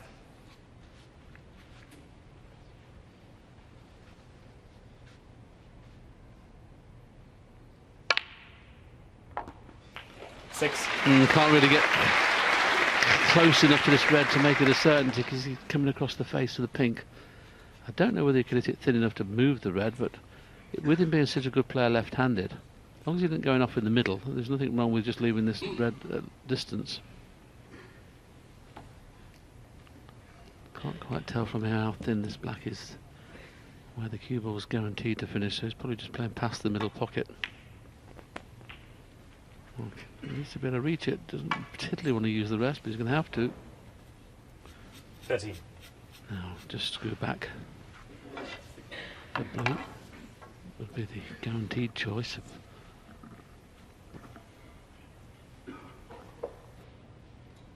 When you've just got to make a pressure clearance, so it'd be lovely for Luca if he could dare play for position on the pink and get it back onto its spot. If you were to screw back about 2 inches, leave a lovely angle on the pink into the right-hand black pocket to stun up to the yellow from.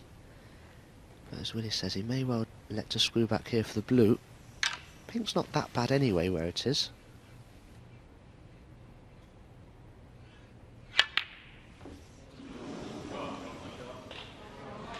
He's bemused, he thought he potted it. Luca Bresel. Took his eye off it. Both players now realise the importance of this frame. John Higgins missed a black a few moments ago, which was frame ball. Luca has missed that, but he's not left an easy red for John. I think probably might even play safe.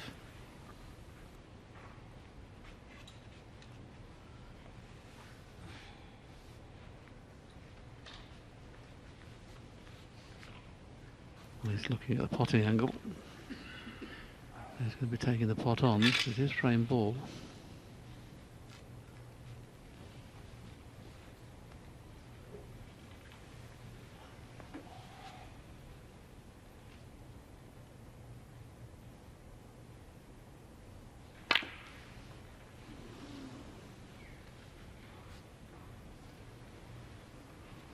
got second prize. That is fortunate.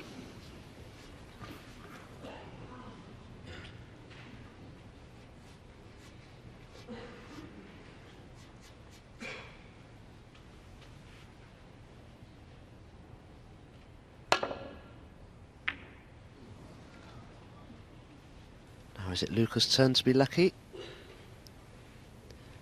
Ooh, the brown hasn't come to his rescue. Has the pink? No, it hasn't. Well, surely he won't get a more comfortable frame ball than this. Just the red required for John Higgins.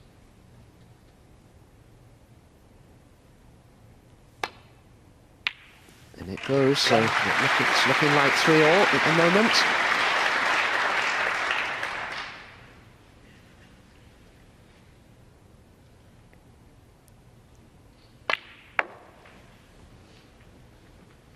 The fact that blue's gone in, I don't think Luca now would 6. return to the table. Been a very interesting match, this one. The first 4 frames, breaks all over the place, but the last 2 frames have been a bit scrappier. 25-minute 5th frame, and this one has been in progress around 17 minutes.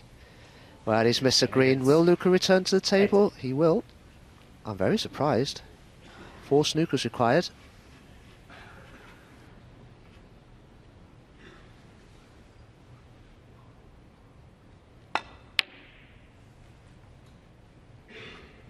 Frank conceded. Frank. Well, Luca has seen the light, so to speak, in this frame. He does decide to concede, and he has lost that frame, so it's John Higgins who levels this match up once again. It's 3 frames all. Yeah, so Higgins back in it at 3-3. I think that's what you call a reprieve, Darren, because had he gone 4-2 down, you would have said he's probably heading out of the tournament. Well, you know, the way he started off with the 2 centuries and that, and then he looked like he nearly going to pinch the 3rd frame with a 50-odd break. All of a sudden, you know, Luca's totally outplayed him in the safety department and the scoring department, and he had a chance in that frame, and it was all looking good for him, and he needed the black to leave 51 on the table and 51 behind, and he wobbled the black, which gave Luca a chance to pinch the frame. Yeah, here is the black. Yeah, it's never easy, don't get me wrong. You know, probably, if he played for the red... Look at his reaction here, Darren, as well. if he'd played for the red, he probably have had more chance of potting it. He just tried to make sure of the black. We talked about John at his best, and is he getting back to that? I mean, 10 years ago, would he have missed a shot like that? They all miss shots like that. And look, Ronnie O'Sullivan misses, even now, as good as he's playing, and everybody misses balls. There's no one inhuman, yeah.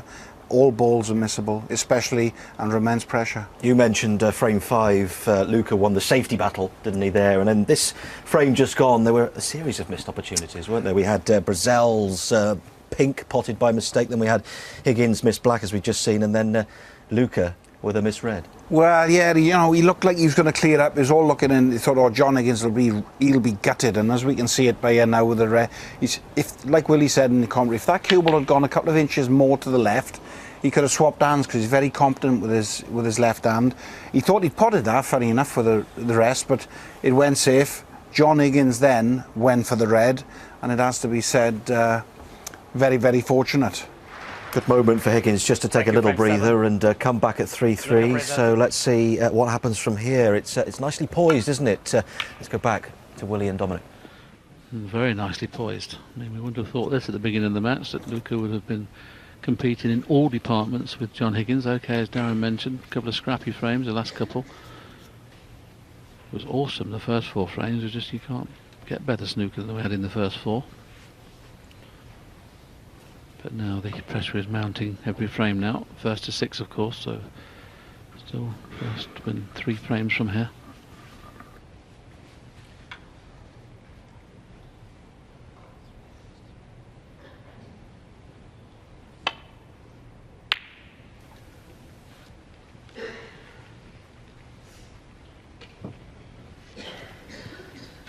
By the way, if anybody wishes to attend tomorrow's final, which could be an absolute cracker, I'm sure it will be, some extra tickets have been released on sale for the final tomorrow, so obviously it'll be a first come, first served.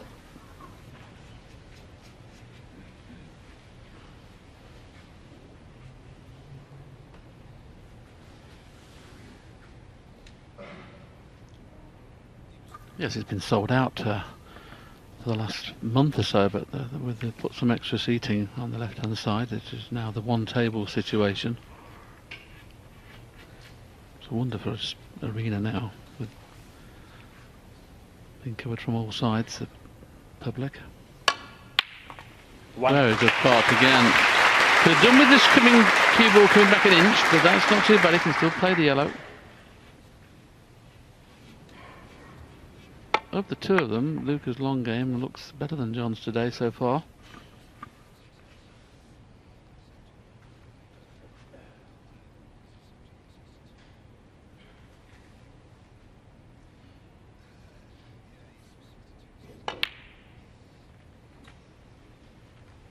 Needs to miss the black.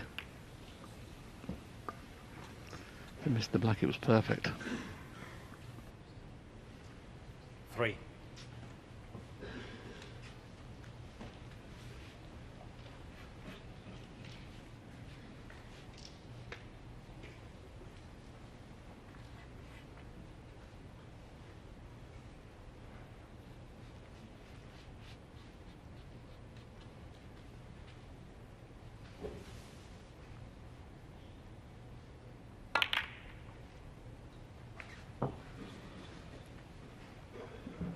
Luca Bresel, 3.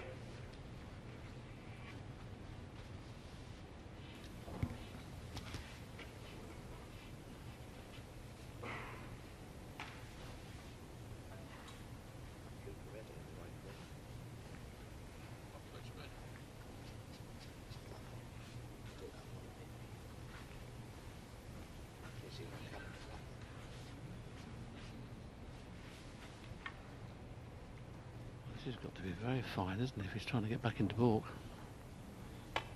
Just playing the containing safety.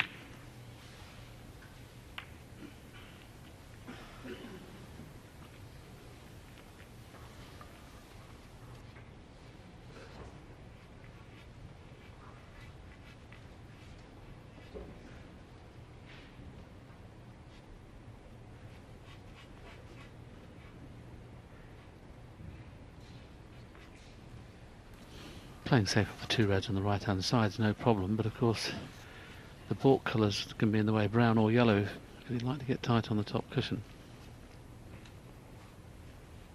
Just got to make sure he misses the kiss on brown or yellow.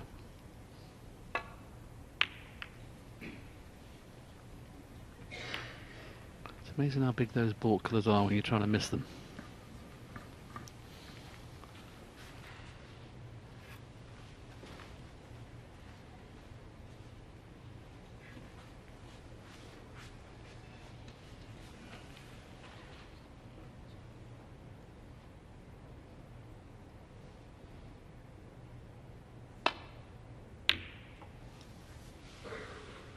Oh, John will be disappointed. He had a big kick on that. I think he felt when he struck it that that red would have gone in without the kick.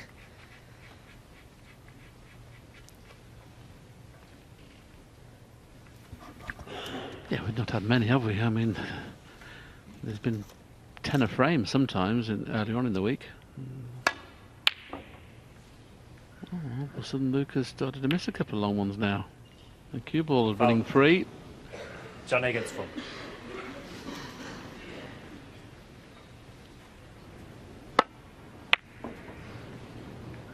Little unlucky to going off. Okay, he might have still left the red in the balk area, but going off makes the red a certainty, obviously.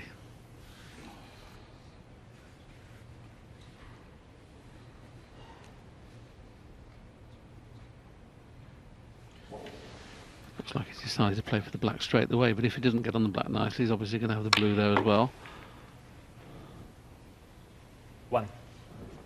So he's on either blue or black.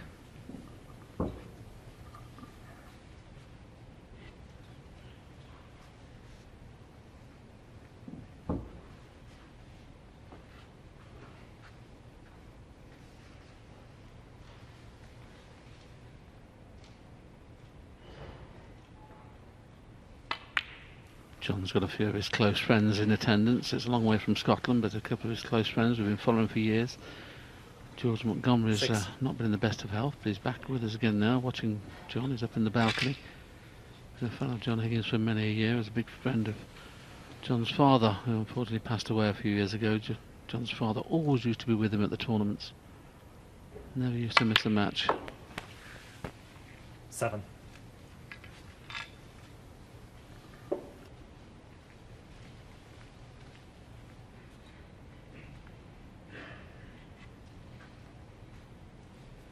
Black ball.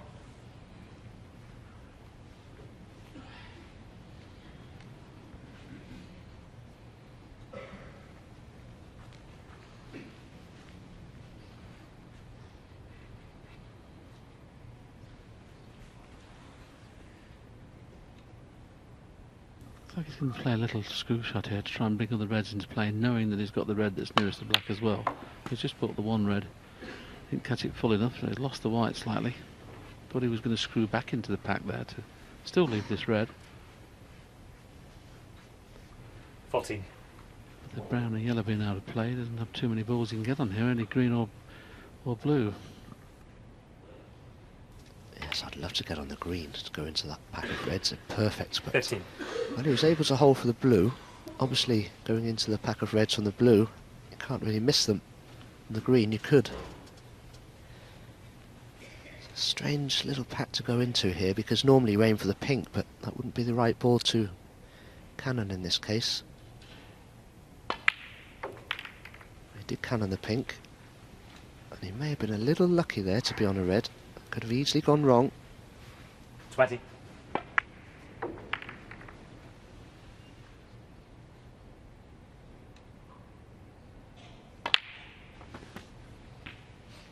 $21.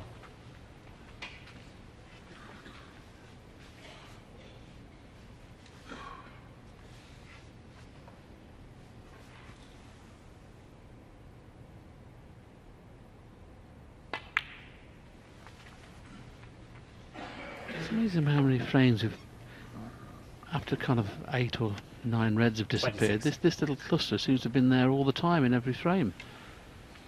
Very rarely we've had everything open early on. So it's always come to the nitty-gritty end of the frame, and all of a sudden 27. somebody's got to play cannons into the pack. Might be able to play into the pack here, and knowing he's guaranteed to be on them, no, he's playing with topspin, so not playing it. Break bill's different to an O'Sullivan or a Trump. There was no problem in going into the bunch there, knowing there's going to be one red in either corner. Not going to get past the winning line without bringing those reds into play.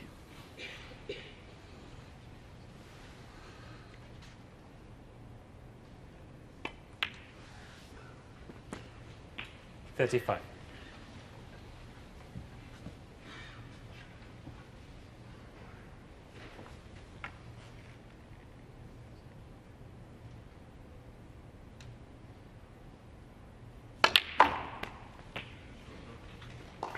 Well, that's the shot I thought he might play last time to get into them. You can see the reason being, whatever kiss he got there, it was bound to be on that red.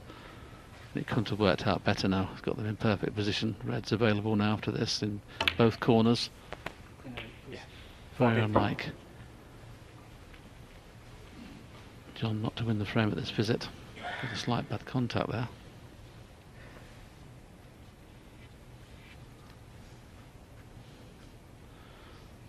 Referee cleaned both the red and the cue ball.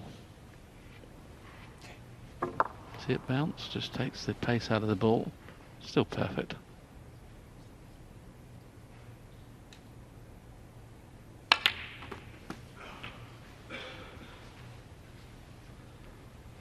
That's not far enough. Still got something 50. to do. Yeah, you see, he just had the cue ball cleaned. You get a nicer bounce when you do that. It didn't come off as speedily as John would have expected it to have done.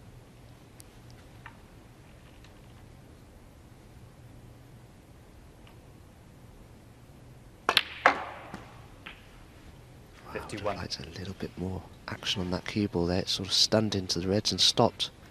He's still on the pink, but he's just going away from the red slightly.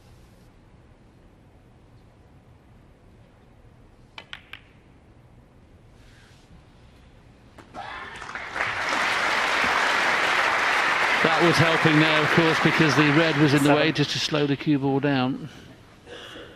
So 58 points in front. This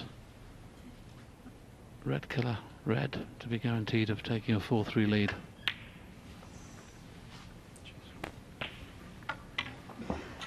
$58.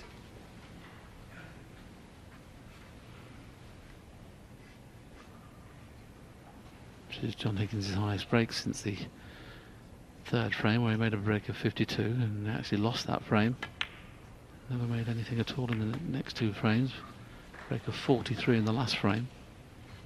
Got his queuing arm going again, and now 65 and counting, so he's back in command. 66. The young man in the chair, Luca Bresel, is now going to have to play catch up once again, which he has been doing most of the week, and normally very successfully.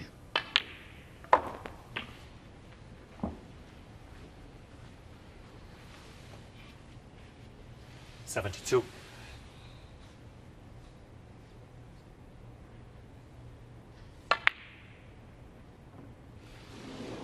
John Higgins. Well, the red hasn't disappeared, 72. but buying snookers, John Higgins will take a 4-3 lead.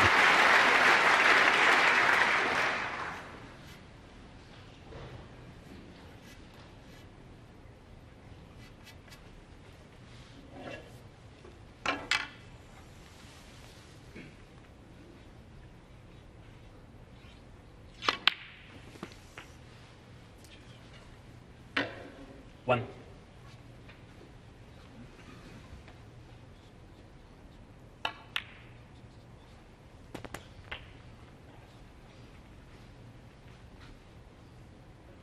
Eight.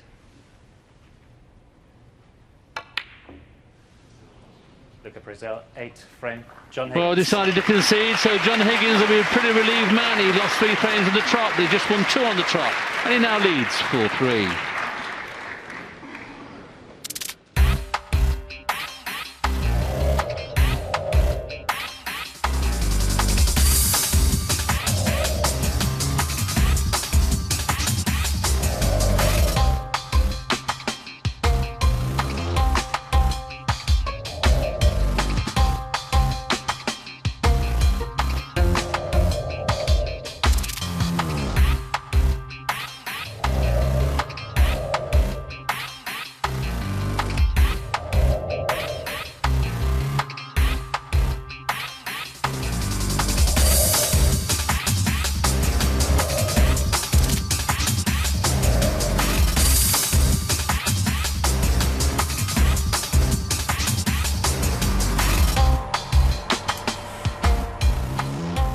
So those are the vital stats as far as John Higgins' career is concerned. The vital one for this game, Darren, is, well, he's back in front, 4-3. Yeah, he's turned it around again. You know, he was looking really dodgy, wasn't he? It looked like he was going to go 4-2 behind, and then all of a sudden now he's he levelled up at 3-all and another good frame with a solid break again. A little wry smile when he missed the red into the green pocket, because he wanted to clear up and make his third century of the match. Yes, he will know perhaps that he's made it a little bit hard for himself to get through to the final. He's on course, of course, for a 4th Welsh Open title. No one has won it 4 times, so he's desperate to get to the final. How do you see the balance of power and the kind of confidence, psychology factor at this stage then? Who's got the upper hand? Well, obviously John Higgins got the upper hand because he's 4-3 ahead. Yeah. Luca Bresel hasn't really done a lot wrong, and he's played terrific snooker today, but you would feel that he really needs to win this frame now to level back up again. If he goes 5-3 behind with 3 frames to play, you would suspect that John Higgins is going to get a chance to close the match out, and that's something he does not suffer with. He looks young and green behind the ears, of course, Bresel, but we mustn't forget that he's had plenty of experience already, even at the age of 19, of coming up against these senior players on the tour. Well, I watched him years ago because obviously, even though I retired from the pro game, I've played in these Masters series all around the world for Wales, and I watched him in a European under-19s and a European men's championship. I think he was age 14 or 15, and he went on to win it, and he played unbelievable. Unbelievable. This new kid on the block they're all raving about, he come in, he battered them all. So he's got a good pedigree and he's been around a long time for a young man.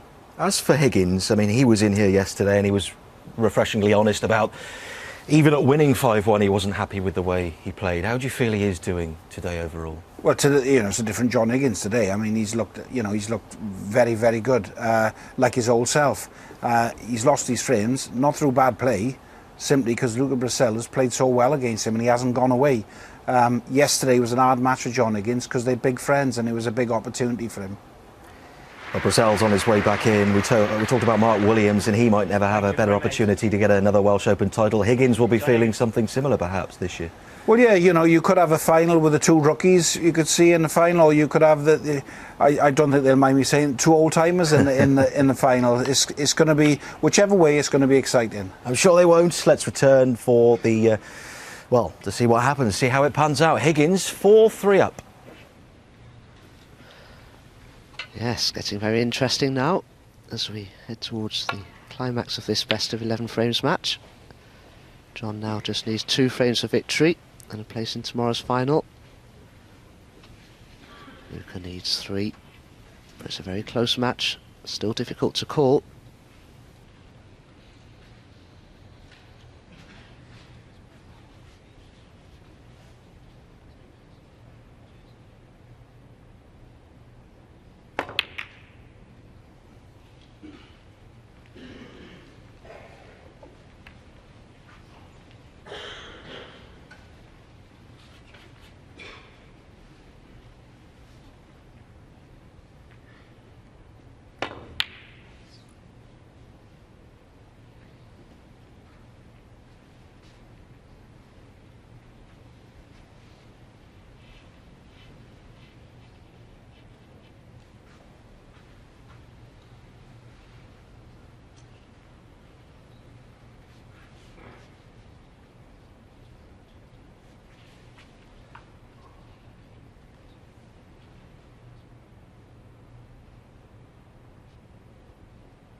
Where's the red going?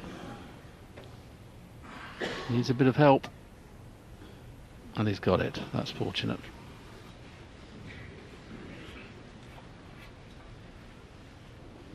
John's not happy with the way he struck that cue ball. Mistimed. Didn't strike it smoothly. That's why I missed it by 3 or 4 inches. That was the part of the shot that John didn't like.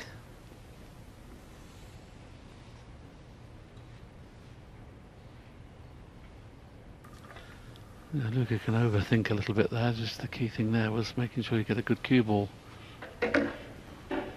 He hasn't played that great. He could even take the pot on here, John, knowing that he'll be on the black. It's a poor shot from Luca, that. He needs to get a better white than that. Give him a free shot.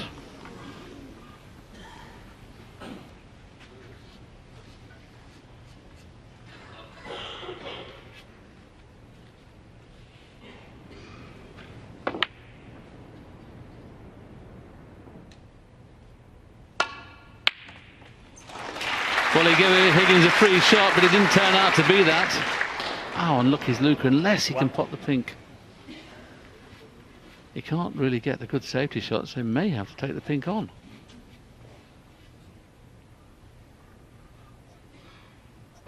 Always got a wry little smile on Luca. He's a lovely chap. Charming around the practice area, always comes and says hello and never stops smiling. If you were this good, you'd smile, wouldn't you, Dom? Yeah, I'm known for my smiling. Too much, probably.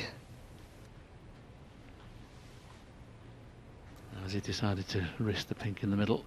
I don't think he can do too much damage. He can leave the cue ball in the balk area, but obviously the red next to the brown will pot in the middle. That's what he's coming around to look at now. Should he attempt the pink and it goes in, he wants to be able to pot a red, but there again, if he misses it, he wants to get it safe. It's tricky, this. It's a choice. I don't think he can put the white safe in whichever way he plays. So he might as well take the pot on. Very big ferrule, Luca, isn't it, Dom? It seems a bit longer than the others. It's definitely longer than most ferrules, and unusually it's not made of brass. It's actually made of titanium. It's a new invention from the cue supplier. I won't give the name out, but it's got a silvery look to it rather than a brassy look. But it is made of titanium.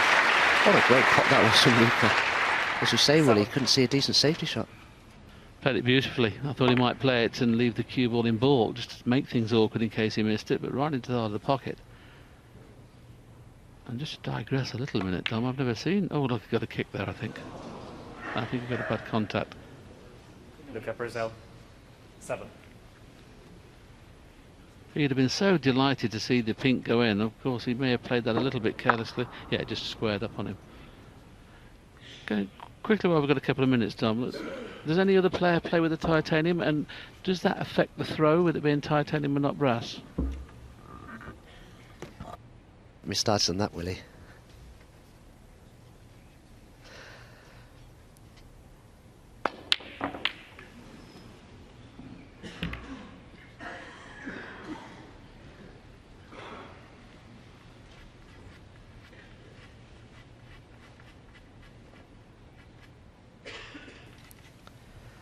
Well, let's see if Luca's titanium ferrule works for him here. Actually, the way cues play with different ferrules is all about the mass.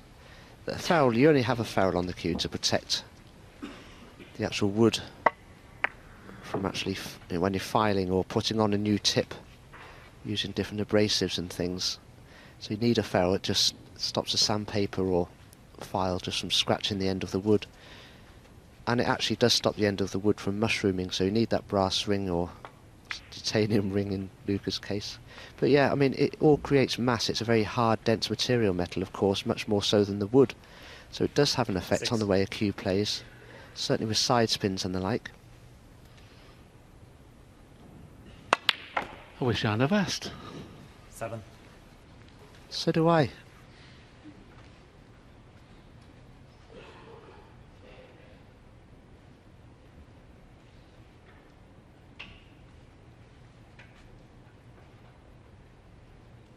Doesn't have a great angle either, the pink or the black here. If the black wasn't where it was, he'd just run through the pink and play a cannon into the 3 reds on the right hand side, the middle red of those 3. The thing is, if you play black or pink, he hasn't got the angle to be able to get into the pack unless he arcs it.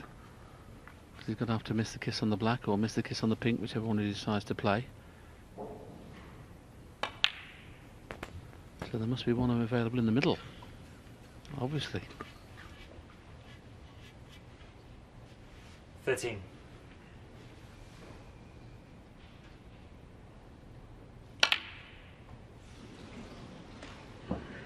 Just Luca starting Bresel, 13. to see a little bit of tension coming in now from Luca. He knows this is the nitty-gritty part of the match where he can't really afford to miss anything too simple. He's just getting a little bit tight in his cueing arm. Just starting to miss a few now.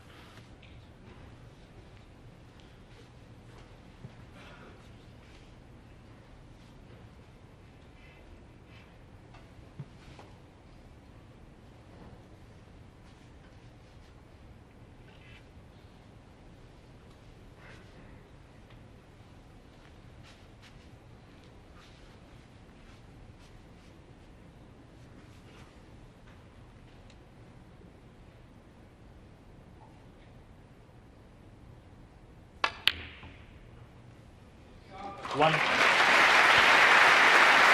Well, John Higgins has played a couple of doubles in this match, has shot to nothing, and there was another example. Okay, left a red in the middle, but it would have been tough.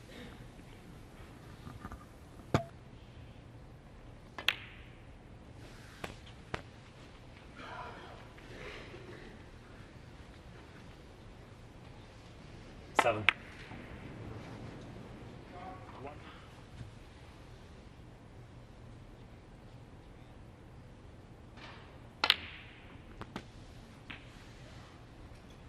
Eight.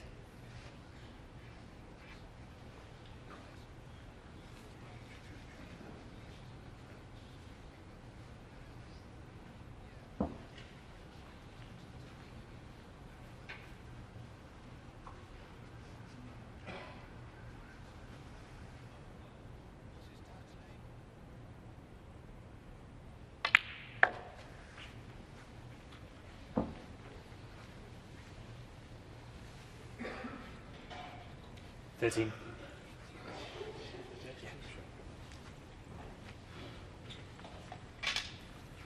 Now Luca was 20 points in front and in the balls, and now John Higgins has got a chance to get that 2-frame lead right at the right time. Luca would have to win the remaining 3 games. So there's tense moments in this match now. Once again, that's bounced a lot more. He wanted to be low on the pink, and because it's bounced that high, you can't guarantee getting onto a red.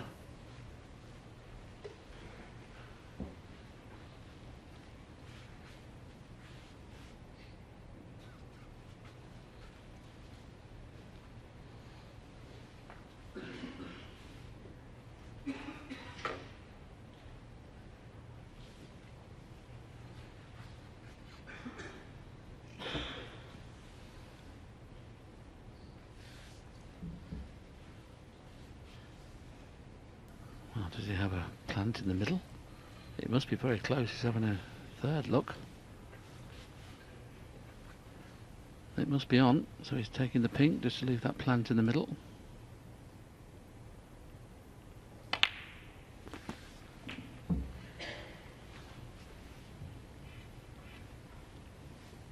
This could be 20. A pot to win the frame, because it's going to open now the 6 reds up.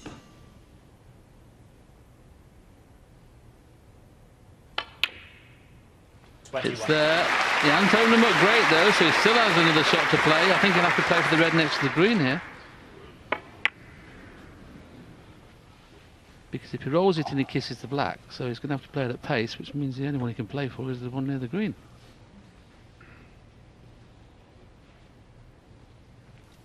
Yes, out of those 5 reds together around the pink spot, the only one John could dare play for is the one just above the pink, but I don't think he can hold the cue ball there for it, so like you say, Willie, ideally he's going to have to play for the red by the green here.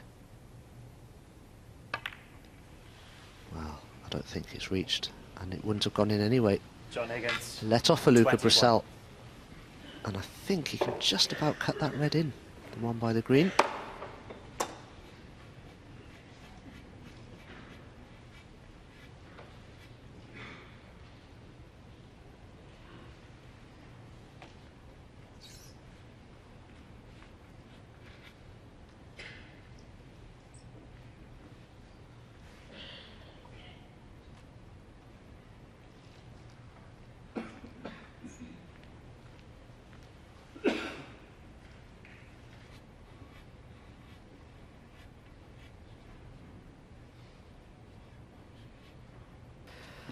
Pretty lady there in the colourful outfit is Luca's mother, Mirella.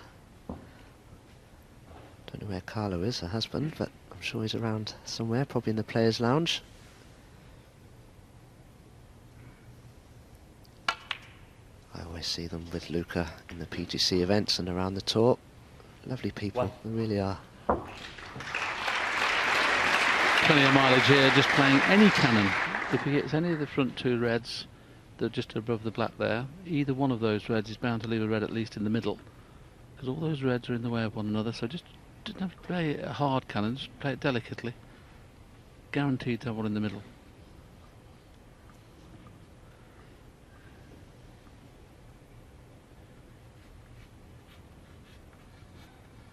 Points all square.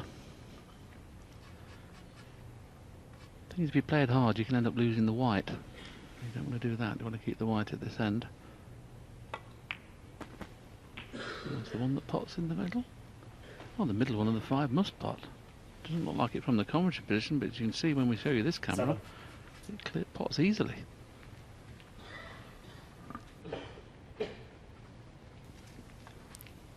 If Luca wants to risk it, it'd be great if he could cannon the red below it and just free it from one of the other reds. It'd just make positioning easier for these next 5 reds. You can still play on the pink at the same time. Didn't do it though. But he's fine, you can just stun up through the gap onto the red ideally that's on the pink spot. He'll have choice of all kinds of reds.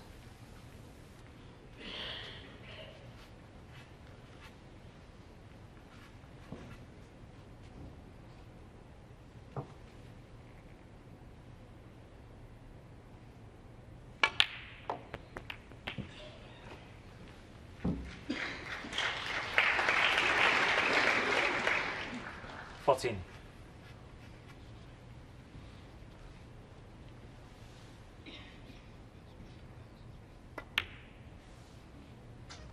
15.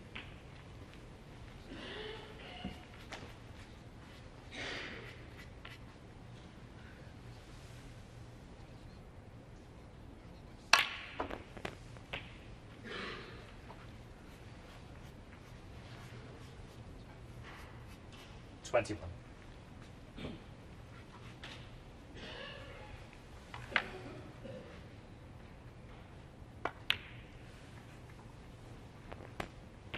22.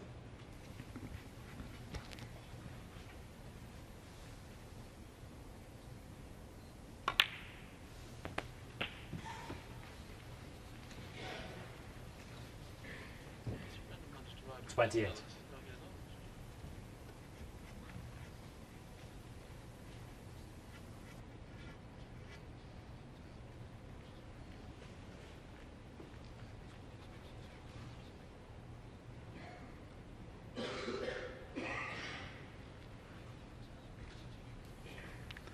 'Doesn't really want to risk getting onto the pink again at the minute.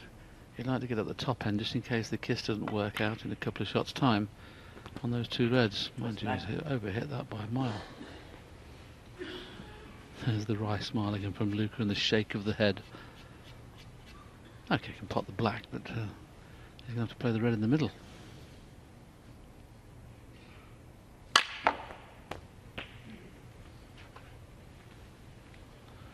Now then, can he, as we just come up to just 2 hours of really good standard snooker, the first 4 frames were awesome.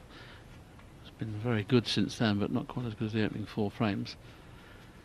Half ball brown would be nice to get on here, maybe half ball blue, so he can, if he doesn't want to play the plant, he can play a cannon into those 2 reds.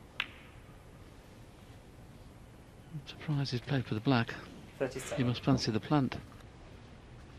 Yes, but at least if he does pot this black, John Higgins can only draw, and he'll have to just roll this plant in. It looks pretty well set to me. I'd be surprised if Luca missed it if he got anywhere near those 2 reds with the cue ball hit. Well, I can only presume he doesn't realise he's going to be 43 points in front, because that's what he'll do. I'm really surprised. You can go in off here. I mean, okay, may have played it good, but you've got to leave the plant to be for game ball. I mean, John's not going to pot 2 reds and 2 blacks from where they are. So that was a bit of a mistake from Luca. Didn't look at the scoreboard.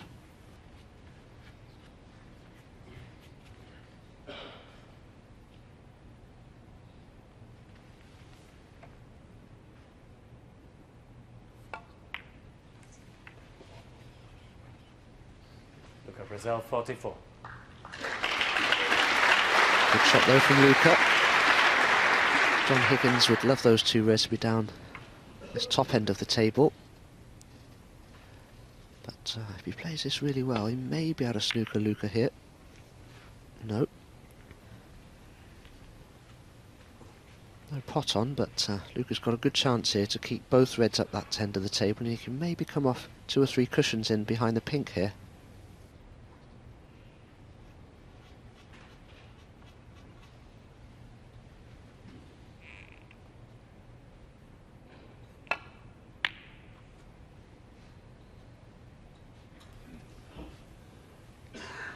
Good shot. And look at the Luca, he can just get in behind this red that's on the baulk cushion and leave the white where the red is and push the red up the table. Okay, he might be leaving an easy chance for a good safety shot for Luca, but he hasn't got any option.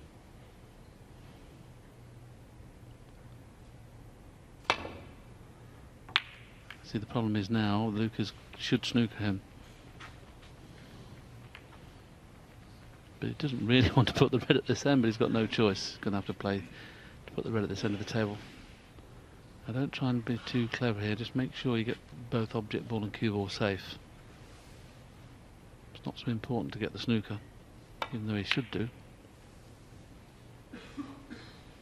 Well done.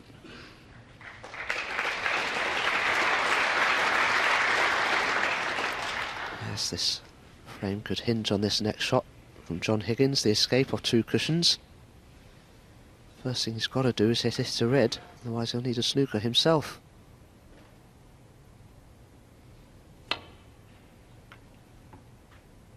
Oh, he's found the gap. That means John Higgins now needs a snooker. He hasn't left a free ball at least. 4. And barring that snooker, Luca will level at 4-4.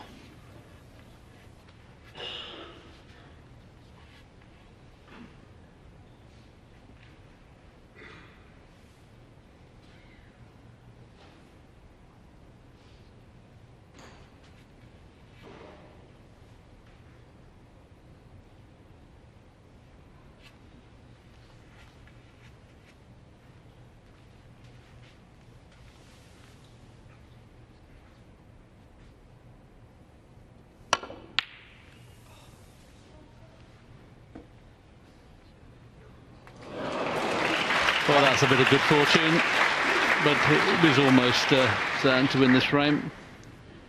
Little look up to the commentary box with a wry smile. Can't beat a fluke, Luca.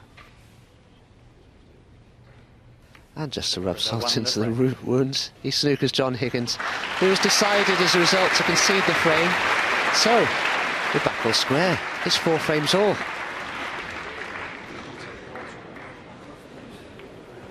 Off John Higgins goes then to ponder exactly what happened in that frame. Fascinating contest, Darren, isn't it? And level once more. Yes, neither is given an inch. You know, you're thinking John Higgins now has took control in the match, and back comes Luca Bresel. You know, he's not fallen at the last hurdle, as they say. A bit tongue twisting words there. Yes, it was. But you know, no, been very, very good, and he's showing that, you know, he's got lots of bottle. You know, he shows how much it means to him. He's on the verge of his first ever major ranking final, so he's not going to give up without a shout. He certainly isn't. Let's have a look at the moment, perhaps, that let Bresel back in this frame. Well, yes, John Higgins got a plant in the middle. He's made the plant. He's just about 4 inches short with the cue ball now. 21. He goes on, he misses this pink, and then obviously Luca Bresil, it's a very good break in from there then to really win the frame. But if that cue ball had travelled another 4 inches back for John Higgins and got on the pink, the way he was playing, you'd have fancied him to have won the frame from that visit. 5-3 up with 3 to play, it'd have been a tall order. Now it's back now, we're virtually at flip of a coin again. It's anyone's guess, isn't it? Higgins going 2-0 up in this match and then losing 3 to go 3-2 down. He's back in front and now it's level once more. What does Higgins have to do as he comes back out for these final couple of frames? I think, you know, he's going to, as long as he stays positive and he believes that, you know, his game is back with the way he's played so far in this match. Like I said, it's not that he's played poor, it's just Luca Bresil has played so well, he hasn't gone away. You know, you'd expect, especially with a young player, if you keep punching into him, he's going to lie down somewhere. At the moment, he's not. Still looks confident, Higgins, as Bresil takes to the table then. Level once more at 4-4. Yes, purely on match play, as Darren's saying there, that John Higgins would still be favoured in this situation, but Luca has shown plenty of bottle in this tournament so far. We've mentioned a few times on commentary how he's come from behind in most of his matches this week, but this is a colossal match, undoubtedly the biggest match of his career. And will his temperament stand up when it comes right down to the nitty-gritty?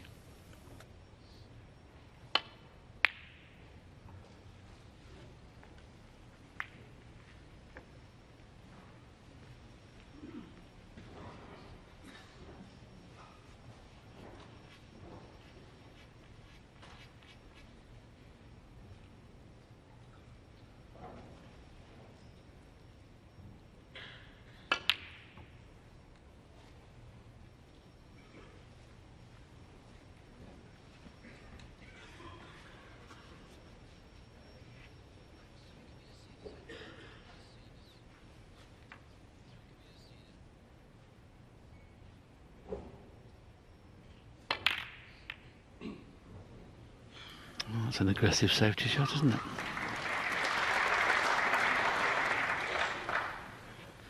And the fact that he's got the cue ball tight on the cushion makes it very difficult to play the red on the right-hand side and get the cue ball back to where it is now. If it was just half an inch off the cushion, that would be an easy safety shot off the red on the right-hand side cushion. It's not easy from there.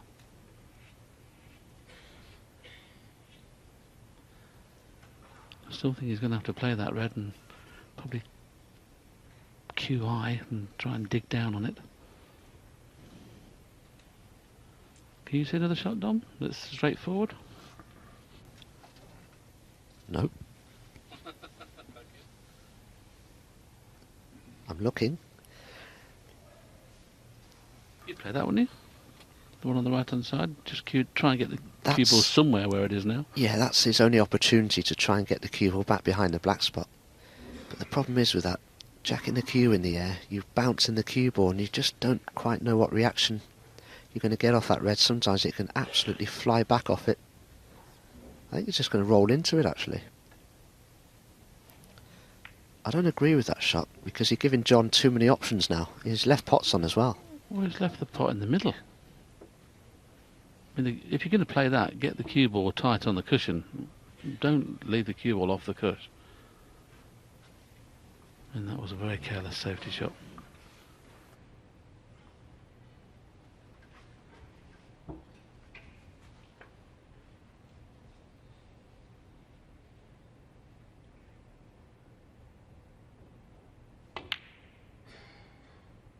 One. Well, the last shot will be up there with the worst shots Luca's played this week, and what an important time for it to be played. Oh, that was so careless. You would think Higgins is sure to make at least 40 from here, 50, if not more. That's the first loose shot he's played in this match. 8.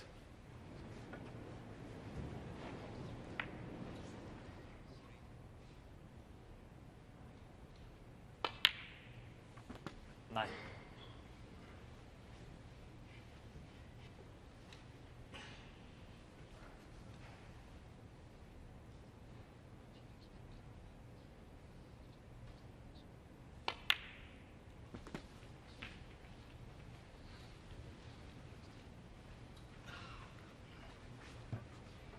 Sixteen.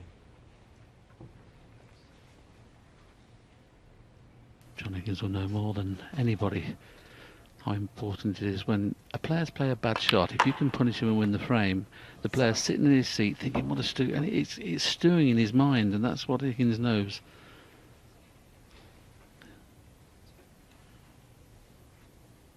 And I must admit, when Luca went 3-2 in front, I thought he could probably win this match. He still can, of course, but he's certainly big second favourite now. 23.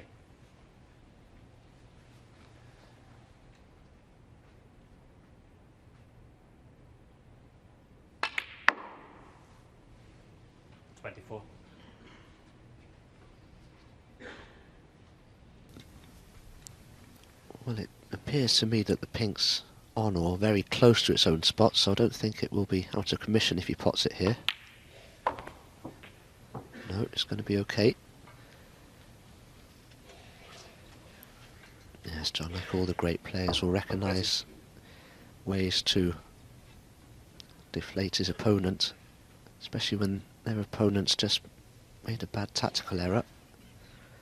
John knows that if he were to win the frame from that bad mistake that Luca made, 31. it could really upset his equilibrium psychologically for the next frame.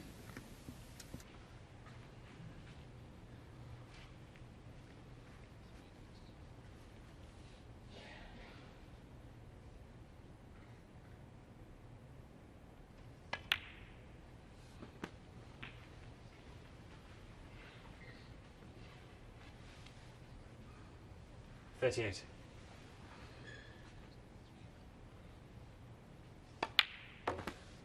$39.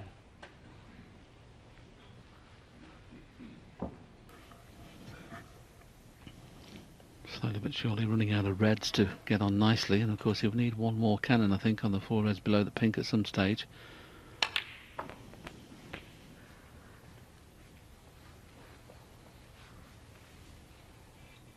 $46.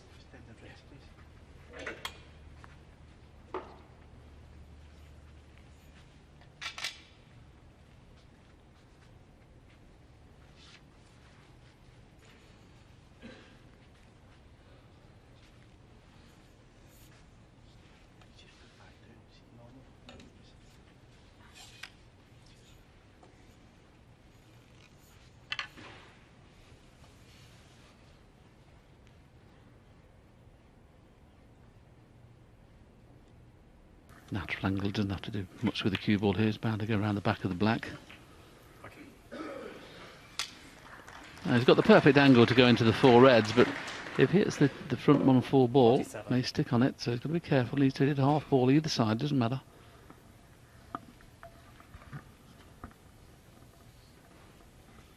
He's looked at the scoreboard. He may even decide to play pawn in baulk.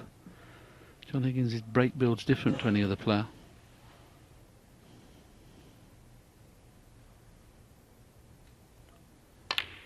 Decided to play the cannon and couldn't have played it better. Caught it half ball. We talked about hitting it full ball would be no good. Look at this, look, just had 3/4 ball, he hit it perfect.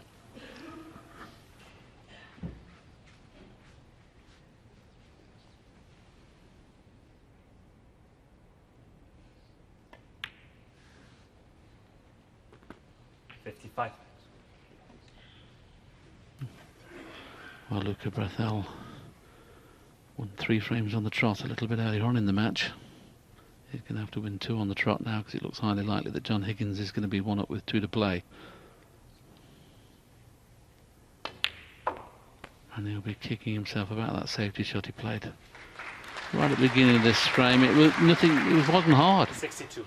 All he had to do was leave the white on the cushion, and John Higgins couldn't have played the pot he did.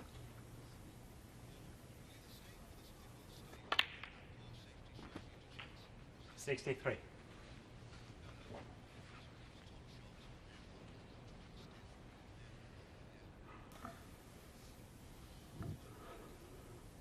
So 1 more red for John Higgins, and he'll be 1 away from a place in the final of this Bet Victor Welsh Open. 69.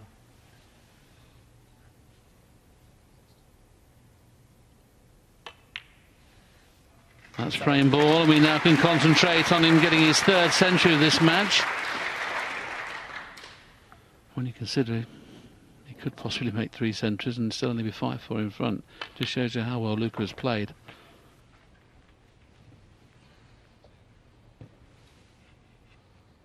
$76.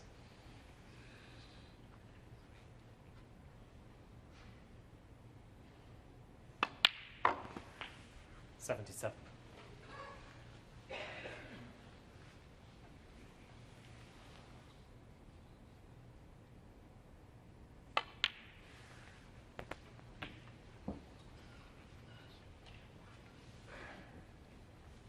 $83.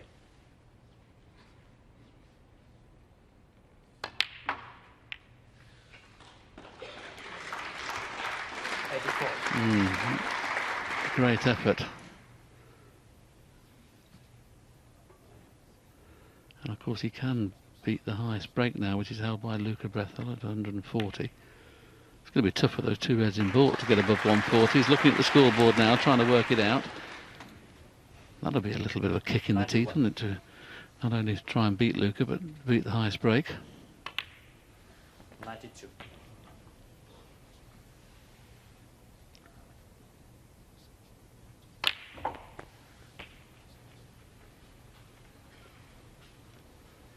He'll be playing for the black off this last red, trying to swing it around 3 cushions. That's a little bit thin.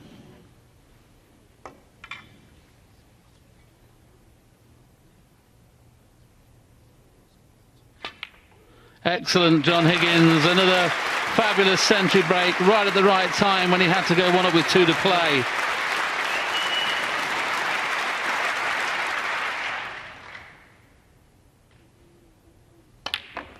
Luca's going to have to hope he's not added up correctly and doesn't take blue or above from this last red. He's having another look at the scoreboard, trying to beat Luca's break. It's a bit harsh, isn't it? Trying to beat him on the break. Yes, it's the money.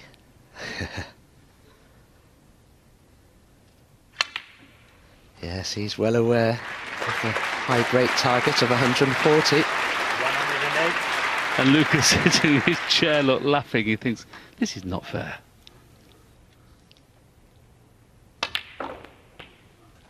Oh, that's a brilliant shot. That is so tough to swing it around the cushions at that pace and play it perfectly. Another inch of pace, it would have been perfect. This is Luca's last hope. Not bound to get onto the green nicely. 107. Has he gone too far? I think he's gone too far.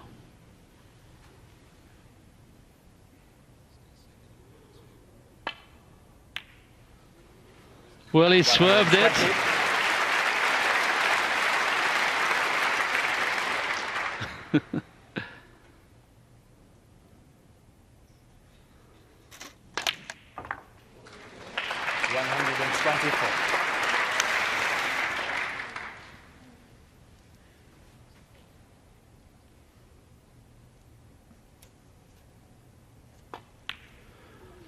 John Higgins has earned over 6 million in prize money.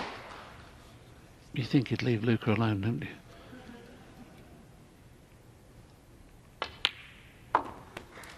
Wonderful break. 135. The black for a magnificent break of 142.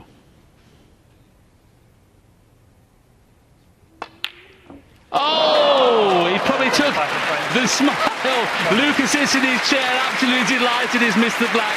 They both know that was for the highest break of the tournament. But the important thing, Higgins has won the frame and goes one away from victory at 5-4. And Dom, we have to talk about the safety shot he played. We'll just hold it for a minute, Dom. I'm going to suggest the two things he could do here. He could play to roll up to the red and leave it tight on the cushion, or he could stun him behind the black. What choice would you have made? I would definitely have tried to get the cue ball back somewhere behind the... If it's somewhere behind the black, even if it's 8 or 9 inches off the cushion, there aren't any pots on really for John Higgins. So why did he play the way that he did then if he's playing to roll up? Why did he hit it so hard? My feeling is he wanted that cue ball a few inches further up the side cushion, and my feeling is he thinks that cue ball just drifted down and hit the bottom part So he of the red. played full ball rather than half ball. Yeah, maybe. and the speed he played it, he's trying to move that cue ball forward from where the red is.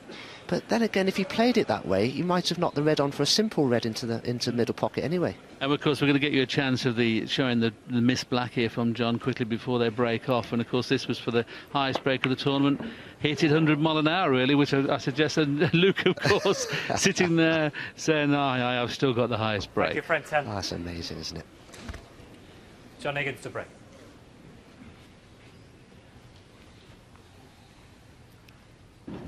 So John Higgins breaks off a frame 10. Hopefully he's not too disappointed at not claiming the highest break prize with that total clearance. I'm sure he's more intent on winning this next frame for a place in tomorrow's final. Hasn't been in a ranking event final for quite some time. This would be a big event for John. And it's nice to see him back playing well again, isn't it? Obviously Luca Bresel's fans won't like him see him playing well, but Higgins has made 3 centuries in this game and a 72. Whatever happens, Luca Bresil will come on leaps and bounds for this tournament. He's going to be a threat now in the next couple of years.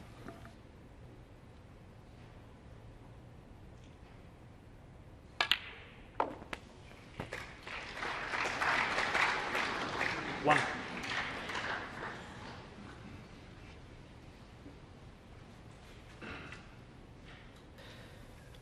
That was a much better pot than it looked from John. Got the right side of the blue. What a great chance this is to get a good few points lead in this all-important frame for John.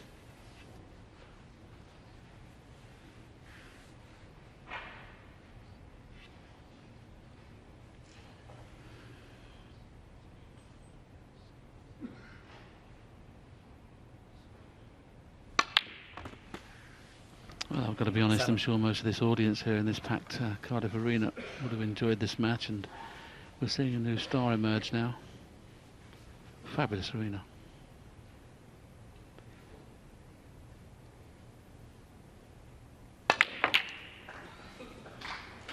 There's the one next to the black pot. If it doesn't, it's end of break. 12. Just about seen enough of it, I think. Black, of course, not available into the opposite corner, so we're going to have to try and find the gap to go up for the pink or, sorry, the blue or bought colour. Got the gap. Well played. This is a chance for frame and match now.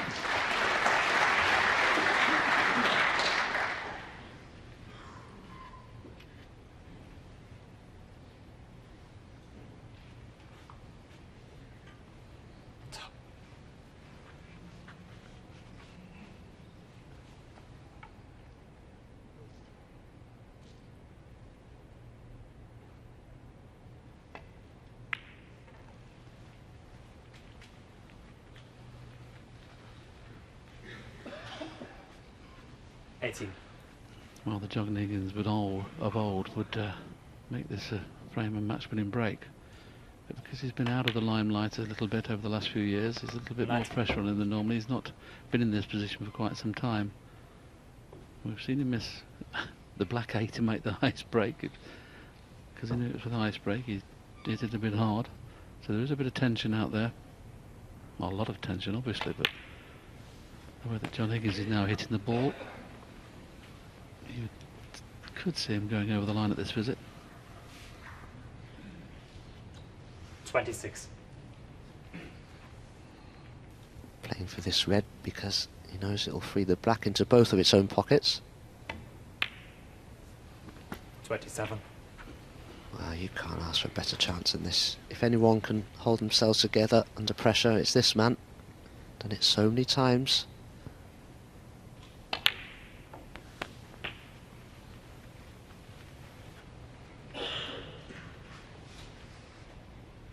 $34.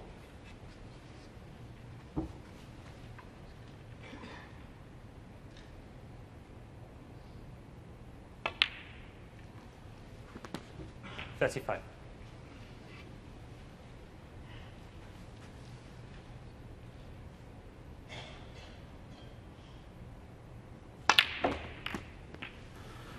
And that's the cannon that Luca was hoping would go wrong, and it has gone slightly wrong. Okay, this red will 42. pot into the middle or into the yellow pocket, but he's left him hampered for the one he wanted to play for. Now is he going to play it into the yellow pocket and screw back for the black? Don't know what kind of angle he's got on this red, but if he can just roll it in, there's no problem. Well, you can see he's got an angle. Got to play it on and off the cushion. Could go wrong. Hit it beautifully. 43. Hit that as good as he could hit it. As good as he could hit it. No.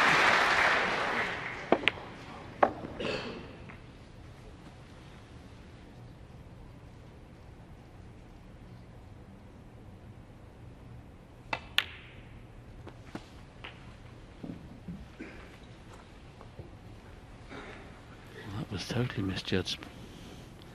Came 6 or 7 inches wider than he wanted to. Red in the middle or either middle as he's played for. It was a bit betwixt and between. Should still pot it.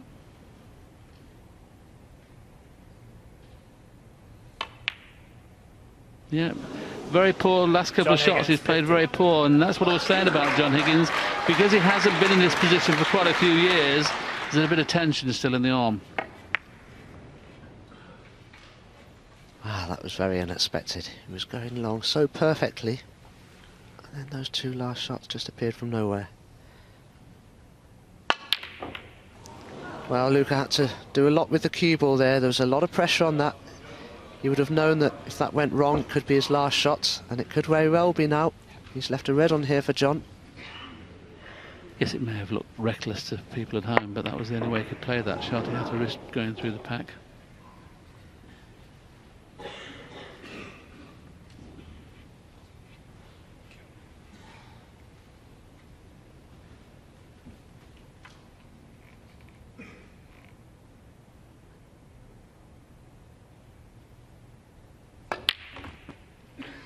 Very hard now to see Higgins not winning the frame. He only needs 25, 30 points from here, and he'll be in his first final for quite some time, where he'll play the winner of Mark Williams and Ben Wollaston from Leicester.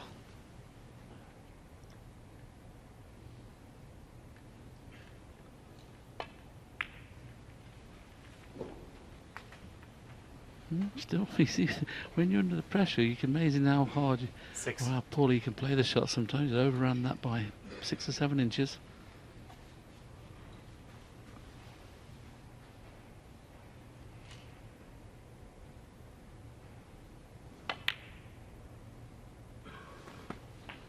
Seven. Well, John will feel very good now. He knows he just needs 2 or 3 more pots for replacing tomorrow's final.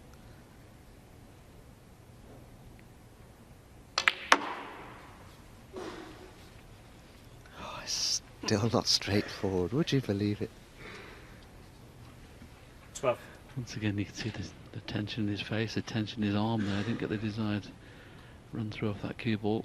But this is the last difficult pot he'll have to play. Everything else should be straightforward after this. There you are, you see. I can see, honestly, he's so much under pressure at the minute to get to a final. You can see it, and his position has not been good in the last few shots. Wow, would you believe that? Just didn't strike through the ball there, John. It was a tiny bit of a jab. And that loss of smoothness has just been enough to put that red onto the top jaw. Wow, if Luca can leave an angle on this black to maybe cannon that red off the side cushion. They're all there for him, but of course he needs to make a winning clearance. 5 more reds to negotiate. He needs them all. 62 points behind when he came to the table.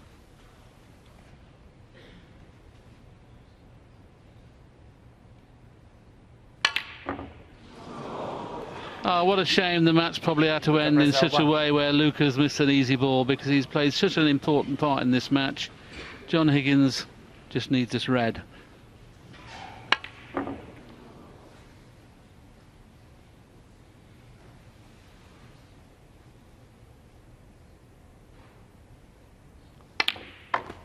Well, he'd be very relieved, John Higgins. He's needed 3 chances to win this frame. He knows now he's in the final.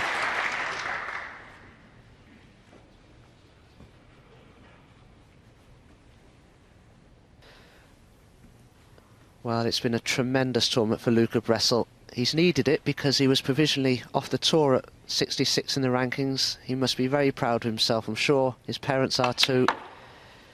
He's shown us just what he's capable of in this match, Luca Bressel, and in the tournament. Had some great wins against some great players, and we're going to see a lot more of Luca Bressel. He's only very young, got a lot of learning still to do. And he's really put up a great fight today against one of the game's all-time greatest stars in John Higgins, who, it has to be said, has played very well today. He's made the 3 biggest breaks, 3 big centuries. Still a pot success of 93%. That's good in any match, especially of a long duration like this one. 11. Won't matter what happens from John's point of view now. He knows he's in tomorrow's final. 18.